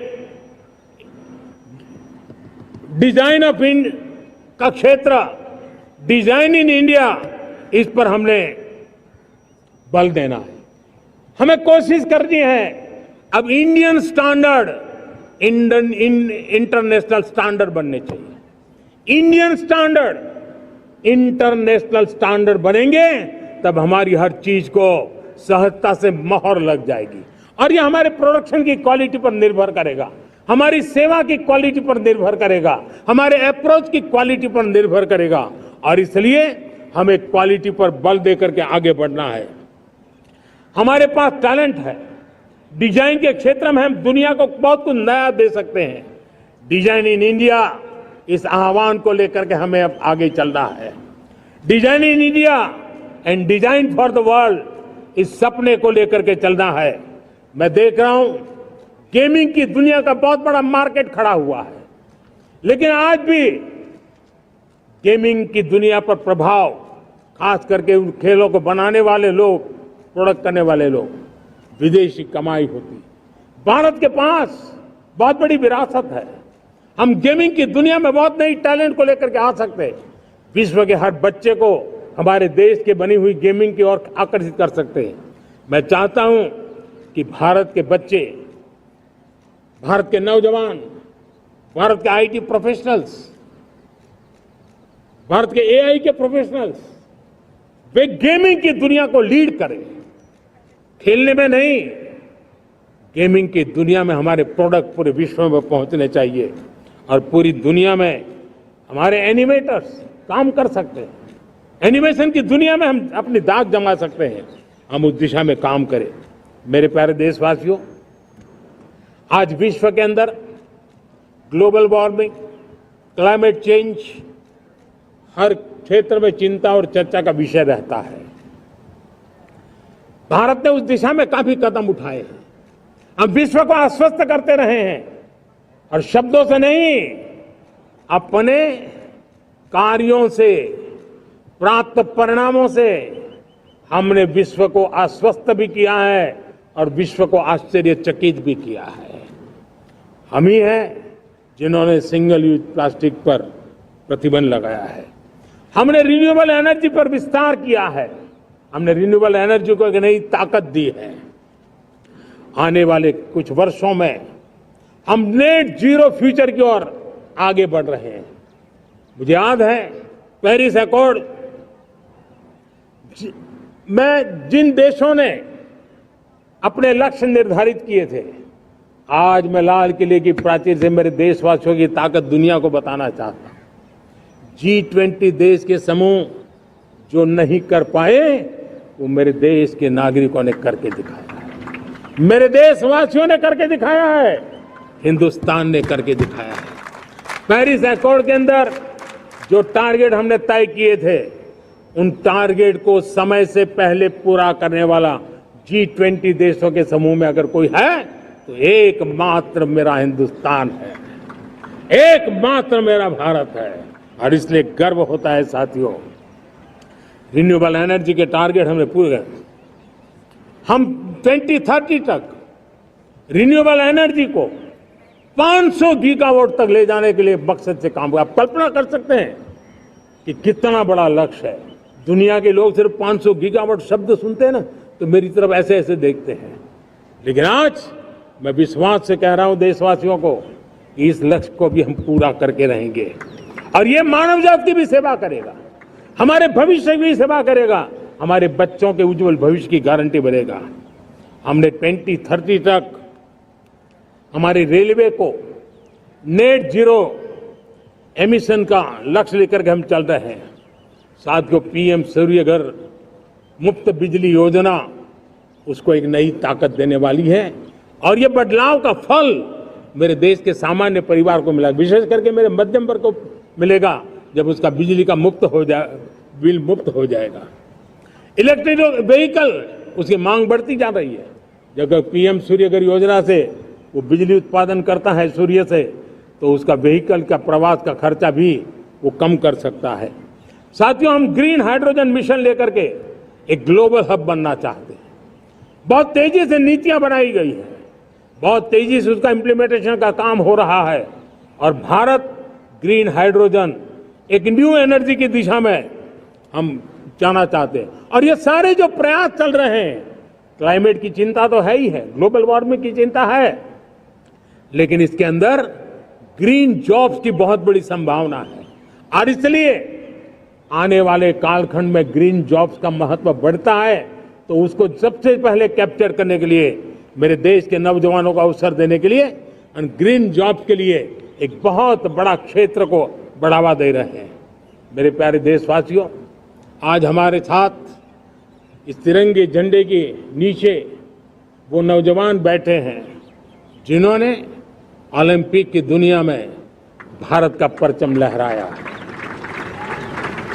मैं मेरे देश के सभी एथलीट्स को, मेरे देश के सभी खिलाड़ियों को 140 करोड़ देशवासियों की तरफ से बधाई देता हूं और हम नए सपने, नए संकल्प, अत्यंतिक पुरुषार्थ के साथ नए लक्ष्यों को हासिल करने के लिए आगे बढ़ेंगे, ऐसा मैं विश्वास के साथ उनको शुभकामनाएं भी देता हूं। आने वाले कुछ दिनों में भारत के एक बहुत बड़ा दस्ता पैरालंपिक के लिए पेरिस जाने के लिए रवाना होगा। मैं मेरे सभी पैरालंपिक खिलाड़ियों को भी हृदय से बहुत बहुत शुभकामनाएं देता हूं। साथियों, भारत ने G20 को ऑर्गेनाइज किया, हिंदुस्तान के अनेक शहरों में ऑर्गेनाइज किया, 200 से ज्यादा इवेंट किए। पूरे विश्व में G20 का इतना बड़ा व्याप, इतना बड़ा कार्यक्रम कभी नहीं हुआ, इस बार हुआ। इसने एक बात सिद्ध कर दी है कि भारत में बड़े से बड़े कार्यक्रम ऑर्गेनाइज करने की ताकत है। भारत को किसी को भी हॉस्पिटैलिटी का सामर्थ्य भारत में सबसे ज्यादा है।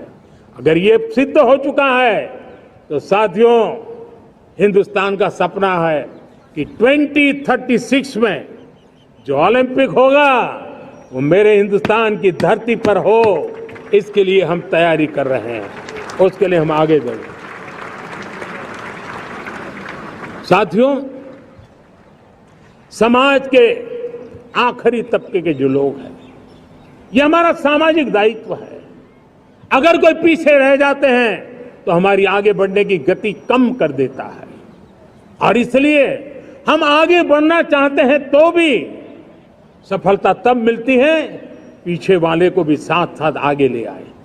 और इसलिए हम सबका दायित्व बनता है कि हमारे समाज में आज भी जो क्षेत्र पीछे रह गए हैं, जो समाज पीछे रह गए हैं, जो लोग पीछे रह गए हो, हमारे छोटे छोटे किसान हो, हमारे जंगलों में रहने वाले मेरे आदिवासी भाई बहन हो, हमारी माताएं बहनें हो, हमारे मजदूर हो, हमारे श्रमिक साथी हो, हमारे कामगार लोग हो, इन सबको हमें बराबरी में लाने के लिए, हमारे बराबर लाने के लिए भरपूर प्रयास करना है। लेकिन अब गति पकड़ गई है, अब लंबे दिन तक हमें वो करना नहीं पड़ेगा, बहुत जल्द वो हमारे पास पहुंच जाएंगे, हमारी बराबरी में आ जाएंगे, हमारी ताकत बहुत बढ़ जाएगी और बड़ी संवेदना के साथ हमें इस काम को करना है। और इसके लिए एक बहुत बड़ा अवसर आ रहा है। मैं मानता हूं संवेदनशीलता की दृष्टि से इससे बड़ा अवसर क्या हो सकता है। हमें पता है 1857 के स्वतंत्रता संग्राम के पहले भी अंग्रेजों के नाक को दम करने वाला हमारा देश का एक आदिवासी युवक था। 20-22 साल की उम्र में उसने अंग्रेजों के नाक को दम ला दिया था, जिसको आज भगवान बिरसा मुंडा के रूप में लोग पूजा करते हैं। भगवान बिरसा मुंडा की 150वीं जयंती आ रही है। ये हम सबके लिए प्रेरणा का कारण बने। समाज के प्रति छोटा सा छोटा व्यक्ति भी देश के लिए कैसी जज्बात रखता है, उससे बड़ी प्रेरणा भगवान बिरसा मुंडा से अधिक कौन हो सकता है। आइए हम भगवान बिरसा मुंडा की 150वीं जयंती जब मनाएं, संवेदनशीलता का हमारा व्याप बढ़े, समाज के प्रति हमारा ममभाव बने। हम समाज के हर व्यक्ति को, गरीबों को, दलित को, पिछड़ों को, आदिवासियों को, हर एक को हम अपने साथ लेकर के चले। इस संकल्प को लेकर के चलना है। मेरे प्यारे देशवासियों, हम संकल्प के साथ तो बढ़ तो रहे हैं, बहुत आगे बढ़ रहे हैं, लेकिन ये भी सच है कि कुछ लोग होते हैं जो प्रगति देख नहीं सकते। कुछ लोग होते हैं जो भारत का भला सोच नहीं सकते हैं। जब तक खुद का भला न हो तब तक उनको किसी का भला अच्छा नहीं लगता है।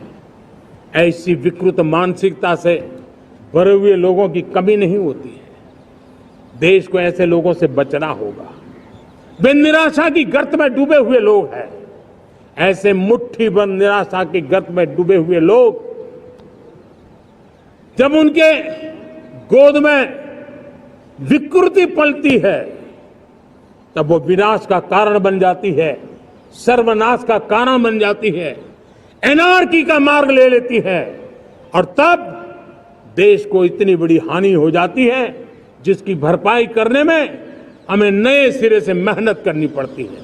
इसलिए ऐसे जो छुटपुट निराशावादी तत्व होते हैं, वो सिर्फ निराशा इतना नहीं है, उनकी गोद में विकृति पल रही है। ये विकृति विनाश के, सर्वनाश के सपने देख रही है, ताने बाने जोड़ने की प्रयासों में लगी हुई है। देश को इसे समझना होगा। लेकिन मैं देशवासियों को कहना चाहता हूं कि हम हमारी नेक नीयत से, हमारी ईमानदारी से, राष्ट्र के प्रति हमारे समर्पण से हम सारी परिस्थितियों के बावजूद भी विपरीत मार्ग पर जाने वालों के लिए भी, उनके भी दिल जीत करके हम देश को आगे बढ़ने के हमारे संकल्प में कभी भी पीछे नहीं हटेंगे। ये मैं विश्वास दिला चाहता हूं। साथियों, चुनौतियां हैं, अनगिनत चुनौतियां हैं। चुनौतियां भीतर भी है, चुनौतियां बाहर भी है। और जैसे जैसे हम ताकतवर बनेंगे, जैसे जैसे हमारा तवज्जो बढ़ेगा, तो चुनौतियां भी बढ़ने वाली है। बाहर की चुनौतियां और बढ़ने वाली है, और मुझे उसका भली भांति अंदाज है। लेकिन मैं ऐसी शक्तियों को कहना चाहता हूं, भारत का विकास किसी के लिए संकट लेकर के नहीं आता। हम विश्व में समृद्ध थे तब भी हमने कभी दुनिया को युद्ध में नहीं झोंका है। हम बुद्ध का देश है, युद्ध हमारी राह नहीं है। और इसलिए विश्व चिंतित न हो भारत के आगे बढ़ने से। मैं विश्व समुदाय को विश्वास दिलाता हूं कि आप भारत के संस्कारों को समझिए, भारत के हजारों साल के इतिहास को समझिए। आप हमें संकट मत मानिए, आप उन तरकीबों से न जुड़िए जिसके कारण पूरी मानव जात का कल्याण करने का सामर्थ्य जिस भूमि में है, उस भूमि को ज्यादा मेहनत करनी पड़े। लेकिन फिर भी मैं देशवासियों को कहना चाहता हूं, चुनौतियां कितनी ही क्यों न हो, चुनौती को चुनौती देना ये हिंदुस्तान की फितरत में है। न हम डिगेंगे, न हम थकेंगे, न हम रुकेंगे, न हम झुकेंगे। हम संकल्पों की पूर्ति के लिए 140 करोड़ देशवासियों का भाग्य बदलने के लिए, भाग्य सुनिश्चित करने के लिए, राष्ट्र के सपनों को साकार करने के लिए हम कोई कोर कसर नहीं छोड़ेंगे। हर बदनीयत वालों को हम हमारी नेक नीयत से जीतेंगे, ये मैं विश्वास देता हूं। मेरे प्यारे देशवासियों, समाज की मनोरचना में भी बदलाव कभी कभी बहुत बड़ी चुनौती का कारण बन जाता है। हमारा हर देशवासी भ्रष्टाचार की दिमक से परेशान रहा है। हर स्तर के भ्रष्टाचार ने सामान्य मानवीय का व्यवस्थाओं के प्रति विश्वास तोड़ दिया है। उसको अपनी योग्यता, क्षमता का प्रति अन्याय की जो गुस्सा होता है, वो राष्ट्र की प्रगति में नुकसान करता है। और इसलिए हमने व्यापक रूप से भ्रष्टाचार के खिलाफ एक जंग छेड़ा है।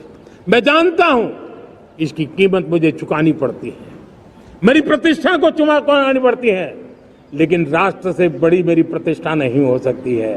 राष्ट्र के सपनों से बड़ा मेरा सपना नहीं हो सकता। और इसलिए ईमानदारी के साथ भ्रष्टाचार के खिलाफ मेरी लड़ाई जारी रहेगी, तीव्र गति से जारी रहेगी और भ्रष्टाचारियों पर कार्रवाई जरूर होगी। मैं भ्रष्टाचारियों के लिए भय का वातावरण पैदा करना चाहता हूं, ताकि देश के सामान्य नागरिक को लूटने की जो परंपरा बनी है, उस परंपरा को मुझे रोकना है। लेकिन सबसे बड़ी नई चुनौती आई है। भ्रष्टाचारियों से निपटना तो है ही, लेकिन समाज जीवन में उच्च स्तर पर एक जो परिवर्तन आया है, वो सबसे बड़ी चुनौती भी है और एक समाज के लिए सबसे बड़ी चिंता भी है। क्या कोई कल्पना कर सकता है कि मेरे ही देश में इतना महान संविधान हमारे पास होने के बावजूद भी कुछ ऐसे लोग निकल रहे हैं जो भ्रष्टाचार का महिमा मंडन कर रहे हैं, खुलेआम भ्रष्टाचार का जय जयकार कर रहे हैं। समाज में इस प्रकार के बीज बोने का जो प्रयास हो रहा है, भ्रष्टाचार का जो महिमा मंडन हो रहा है, भ्रष्टाचारियों की स्वीकार्यता बढ़ाने का जो निरंतर प्रयास चल रहा है, वो स्वस्थ समाज के लिए बहुत बड़ी चुनौती बन गया है, बहुत बड़ी चिंता का विषय बन गया है। भ्रष्टाचारियों के प्रति समाज में दूरी बनाए रखने से ही किसी भी भ्रष्टाचारी को उस रास्ते पर जाने से डर लगेगा।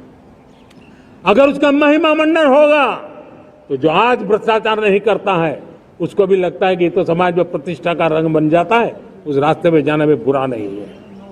मेरे प्यारे देशवासियों,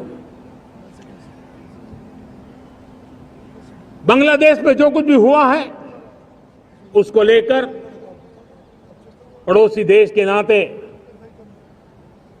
चिंता होना, मैं इसको समझ सकता हूं। मैं आशा करता हूं कि वहां पर हालात जल्द ही सामान्य होंगे।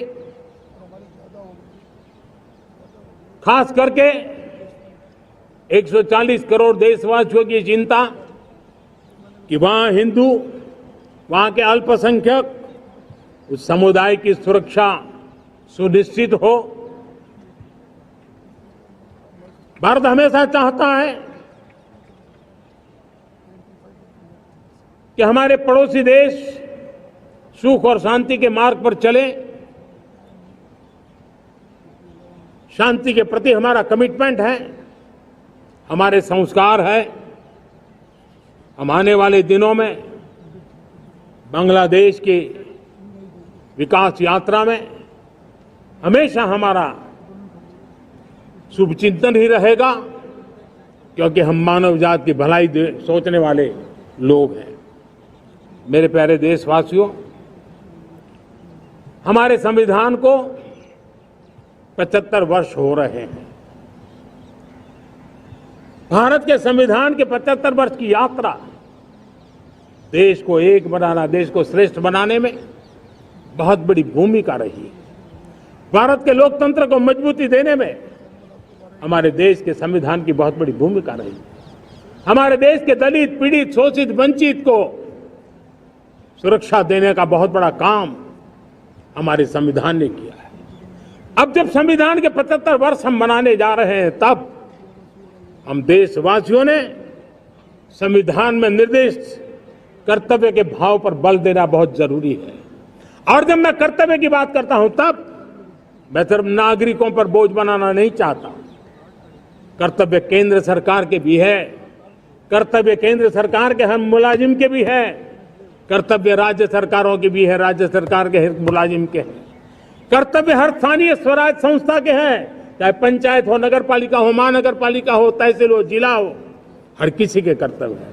लेकिन साथ साथ 140 करोड़ देशवासियों की कर्तव्य है। अगर हम सब मिल करके अपने कर्तव्यों का निर्वाह करेंगे, तो हम अपने आप औरों के अधिकारों की रक्षा करने के लिए निमित्त बनेंगे। और जब कर्तव्य का पालन होता है, तब अधिकारों की रक्षा निहित होती है। उसके लिए कोई अलग से प्रयास करने की जरूरत नहीं पड़ जाती है। मैं चाहता हूं कि हमारे इस भाव को लेकर के हम चलेंगे, हमारा लोकतंत्र भी मजबूत होगा, हमारा सामर्थ्य और बढ़ेगा और हम एक नई शक्ति के साथ आगे बढ़ेंगे। मेरे प्यारे देशवासियों, हमारे देश में सुप्रीम कोर्ट ने बार बार यूनिफॉर्म सिविल कोड को लेकर जो चर्चा की है, अनेक बार आदेश दिए हैं, क्योंकि देश का एक बहुत बड़ा वर्ग मानता है और उसमें सच्चाई भी है कि जिस सिविल कोड को हम लेकर के जी रहे हैं, वो सिविल कोड सचमुच में तो एक प्रकार का कम्युनल सिविल कोड है, भेदभाव करने वाला सिविल कोड है। ऐसे सिविल कोड से जब संविधान के 75 वर्ष मना रहे हैं और संविधान की भावना भी जो हमें कहती है करने के लिए, देश की सुप्रीम कोर्ट भी हमें कहती है करने के लिए, और तब जो संविधान निर्माताओं का सपना था, उस सपने को पूरा करना हम सबका दायित्व है। और मैं मानता हूं इस गंभीर विषय पर देश में चर्चा हो, व्यापक चर्चा हो, हर कोई अपने विचारों को लेकर के आए और उन कानूनों को, जो कानून धर्म के आधार पर देश को बांटते, जो ऊंच नीच का कारण बन जाते हैं, ऐसे कानूनों को आधुनिक समाज में कोई स्थान नहीं हो सकता है। और इसलिए मैं तो कहूंगा, अब समय की मांग है कि देश में एक सेकुलर सिविल कोड हो। हमने कम्युनल सिविल कोड में 75 साल बिताए हैं, अब हमें सेक्युलर सिविल कोड की तरफ जाना होगा और तब जाकर के देश में धर्म के आधार पर जो भेदभाव हो रहे हैं, सामान्य नागरिक को जो दूरी महसूस होती है, उससे हमें मुक्ति मिलेगी। मेरे प्यारे देशवासियों, जब मैं देश में एक चिंता हमेशा कहता हूं, परिवारवाद, जातिवाद भारत के लोकतंत्र को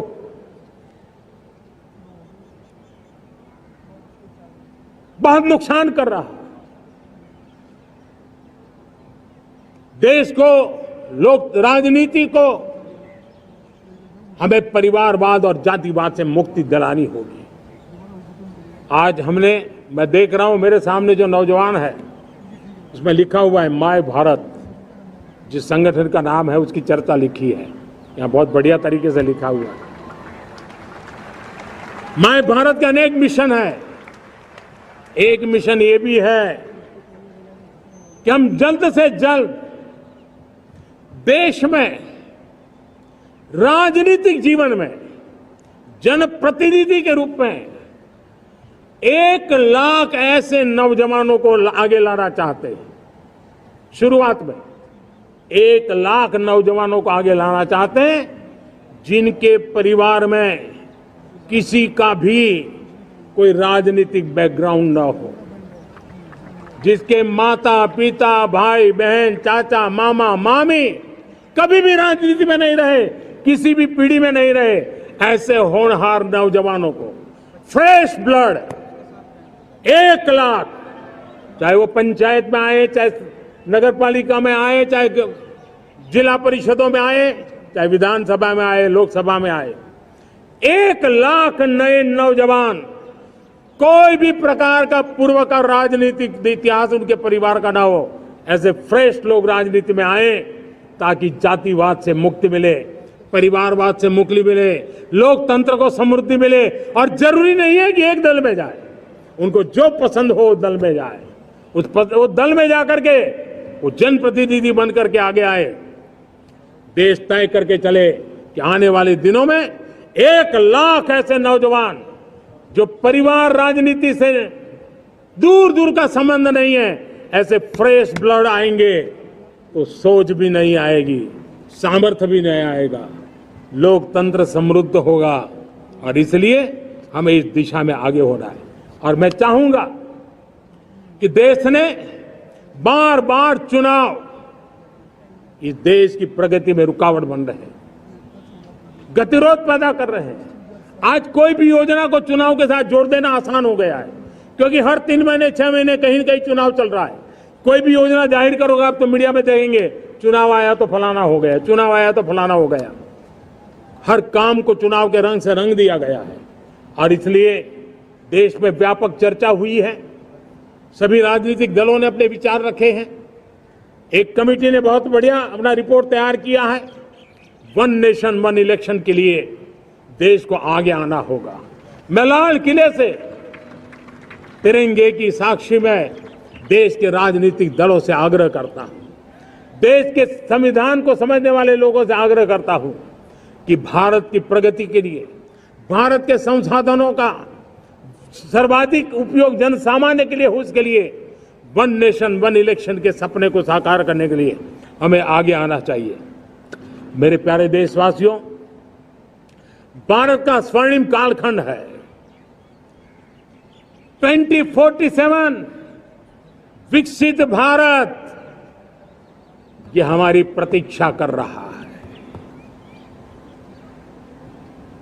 बाधाएं, रुकावटें, चुनौतियां, उसको परास्त करके एक दृढ़ संकल्प के साथ ये देश चलने के लिए प्रतिबद्ध है। और साथियों, मैं साफ देख रहा हूं, मेरे विचारों में कोई झिझक नहीं है, मेरे सपनों के सामने कोई पर्दा नहीं है। मैं साफ साफ देख सकता हूं कि यह देश 140 करोड़ देशवासियों के परिश्रम से, हमारे पूर्वजों का खून हमारी रगों में है। अगर वो 40 करोड़ लोग आजादी के सपनों को पूर्ण कर सकते हैं तो 140 करोड़ देशवासी समृद्ध भारत के सपने को साकार कर सकते हैं। 140 करोड़ देशवासी विकसित भारत के सपने को साकार कर सकते हैं। और मैंने पहले भी कहा था कि मेरे तीसरे टर्म में देश तीसरी इकोनॉमी तो बनेगा ही, लेकिन मैं 3 गुना काम करूंगा, 3 गुना तेज गति से काम करूंगा, 3 गुना व्यापकता से काम करूंगा, ताकि देश के लिए जो सपने हैं वो बहुत निकट में पूरे हो। मेरा हर पल देश के लिए है, मेरा हर क्षण देश के लिए है, मेरा कण कण सिर्फ और सिर्फ मां भारती के लिए है। और इसलिए 24/7 और 2047 इस प्रतिबद्धता के साथ आइए, मैं देशवासियों का आह्वान करता हूं। हमारे पूर्वजों ने जो सपने देखे थे, उन सपनों को हम संकल्प बनाए, अपने सपनों को जोड़े, अपने पुरुषार्थ को जोड़े, और 21वीं सदी जो भारत की सदी है, उस सदी में स्वर्णिम भारत बना के रहें, उसी सदी में हम विकसित भारत बना के रहें और उन सपनों को पूरा करते हुए आगे बढ़े। और स्वतंत्र भारत 75 साल की यात्रा के बाद एक नए मुकाम पर बढ़ रहा है, तब हम कोई कोर कसर न छोड़े। और मैं आपको विश्वास दिलाता हूं, आपने मुझे जो दायित्व दिया है, मैं कोई कोर कसर नहीं छोड़ूंगा। मैं मेहनत में कभी पीछे नहीं रहूंगा, मैं साहस में कभी कतराता नहीं हूं, मैं चुनौतियों से कभी टकराते से डरता नहीं हूं। क्यों? क्योंकि मैं आपके लिए जीता हूं, मैं आपके भविष्य के लिए जीता हूं, मैं आप भारत माता के उज्जवल भविष्य के लिए जी रहा हूं। और उस सपनों को पूरा करने के लिए आज राष्ट्र ध्वज के छाया में, तिरंगे की छाया में दृढ़ संकल्प के साथ हम आगे बढ़े।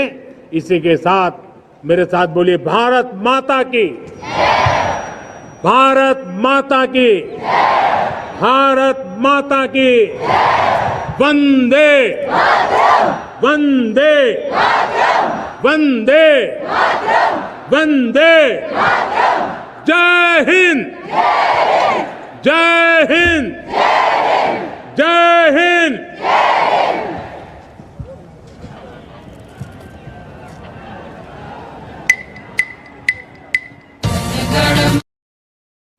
तो दोस्तों, आप अभी देख रहे थे प्रधानमंत्री नरेंद्र मोदी का भाषण लाल किले की प्राचीर से, और उनके भाषण में क्या कुछ रहा, इस पर चर्चा के लिए हमारे साथी समीरात्मज मिश्र जी यहाँ मौजूद हैं स्टूडियो में, और कुछ एक साथी और जुड़ेंगे, उन सबसे भी आपका परिचय करवाऊंगा। समीर जी, भाषण जो है, उम्मीद यही थी कि किस ढंग का भाषण देने वाले हैं प्रधानमंत्री, और वो साफ साफ दिखाई दे रहा था। लेकिन उससे पहले अपने तमाम साथियों को जश्न आज़ादी की शुभकामनाएं देते हैं, बधाई देते हैं। हम हैप्पी इंडिपेंडेंस डे या स्वतंत्रता दिवस की शुभकामनाएं जो भी कहिए।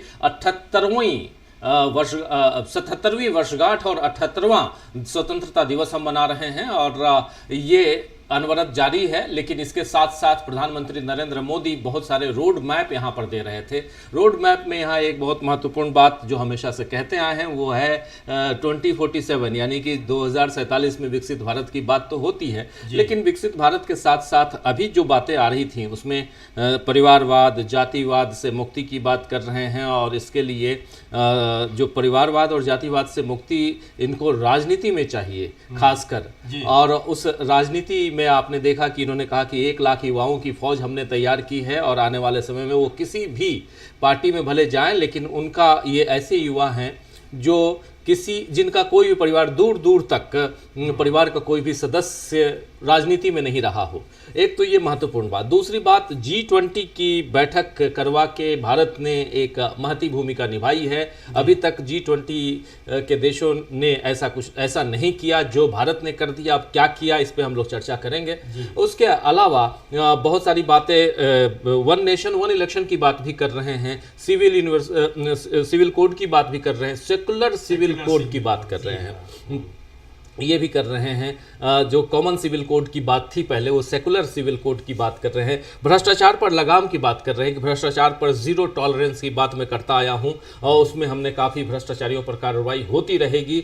और एक बहुत इम्पॉर्टेंट बात की, निराशा के गर्त में डूबे हुए लोग जो हैं वो भारत की छवि को खराब करते हैं। हमारे साथ अमलेंदु उपाध्याय जी भी, हमारे ऑनलाइन एडिटर, जुड़ गए हैं। अमलेंदु जी, आपका भी स्वागत करता हूं। और देखिए, बहुत सारी बातें यहां हो रही हैं। समीर जी, जरा आपका एक ओपनिंग कमेंट। इधर प्रधानमंत्री का भाषण, राहुल गांधी और तमाम वहां नेता मौजूद थे, वो हम लोगों ने देखा। और लेकिन दूसरी तरफ जो महत्वपूर्ण बात है वो ये है कि यहाँ से जो प्रधानमंत्री के भाषण से हम लोगों ने ये जो उम्मीद की थी कि तीसरा टर्म, और इस टर्म में हो सकता है कि बहुत सारी चीज़ें वो बताएंगे, अपना रोड मैप बताएंगे, लेकिन वो रोड मैप यहाँ पर दिखाई देता हुआ नज़र नहीं आ रहा है। समीर जी, पहले तो सभी दर्शकों को स्वाधीनता दिवस की हार्दिक शुभकामनाएं। राजीव जी, बिल्कुल सही आपने कहा कि प्रधानमंत्री जी ने तमाम बातें कही, और उसमें महत्वपूर्ण बातें रहीं। एक तो सबसे मुझे तो ये बहुत उनका ये जो 1 लाख युवाओं को राजनीति में लाने की बात कही, मुझे बहुत अच्छी लगी, और वो भी जिनका कोई बैकग्राउंड राजनीति का ना रहा हो। एक इसके पीछे सबसे जो अच्छा लगा है वो इसलिए कि राजनीति में युवाओं की दिलचस्पी बढ़े भी, और एक सार्थक राजनीति, सकारात्मक राजनीति वो करें और आए, राजनीति में दिलचस्पी लें। इसको भी एक फुल टाइम प्रोफेशन समझें, क्योंकि इधर बीच राजनीति का मतलब ये होने लगा है कि इसमें अच्छे लोग नहीं आते, या फिर ये खराब फील्ड है। इस तरह की बातें बहुत तो सुनने में आती रही हैं, और काफ़ी उसमें सच्चाई भी है। तो अच्छी बात है कि ये आए। पर जिस तरह से अगर देखा जाए तो मैंने 3 चीज़ें नोटिस की हैं। एक तो प्रधानमंत्री जी ने बार बार ये कहा कि, और जब से नई सरकार बनी है, चूंकि ये तीसरी जो उनकी सरकार है उसका ये पहली बार उन्होंने ध्वजारोहण किया है लाल किले की प्राचीर से प्रधानमंत्री के तौर पर, ये तीसरी सरकार में। इसमें उन्होंने फिर ये इस बात को दोहराया, और 4 जून के बाद से लगातार दोहरा रहे हैं कि वो 3rd टर्म उन्होंने प्रधानमंत्री के पद पर उन्होंने शपथ ली है और कार्यकाल अपना शुरू किया है।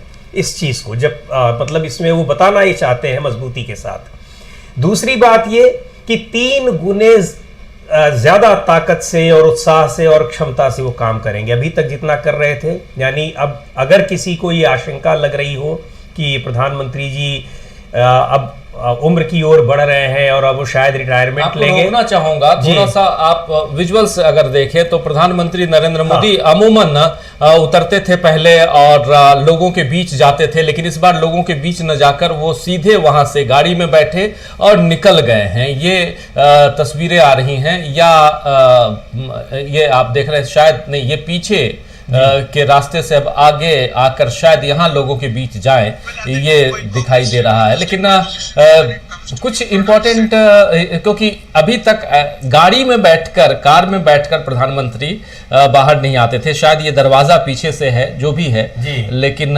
यहाँ से अब आगे बाहर आते हुए अब बाहर लोगों के बीच, जो श्रोता और जो इन्वाइटीज हैं यहाँ पे, उन लोगों के बीच शायद पहुंचेंगे, लोगों से मुलाकात करें, ये भी हो सकता है। लेकिन इनका काफिला आगे बढ़ रहा है, ये दिखाई दे रहा है।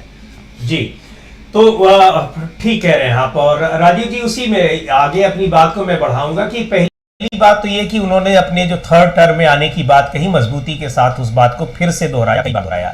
दूसरी बात यह है कि उन्होंने कहा कि अब ये 3 गुना ज्यादा काम करेंगे, यानी जिनको लग रहा हो कि वो उम्र की ओर अब बढ़ रहे हैं, तो उनके लिए बहुत बड़ा संदेश है कि प्रधानमंत्री की ऊर्जा में, उत्साह में और उनकी जो जिस तरह से वो कार्य करते हैं,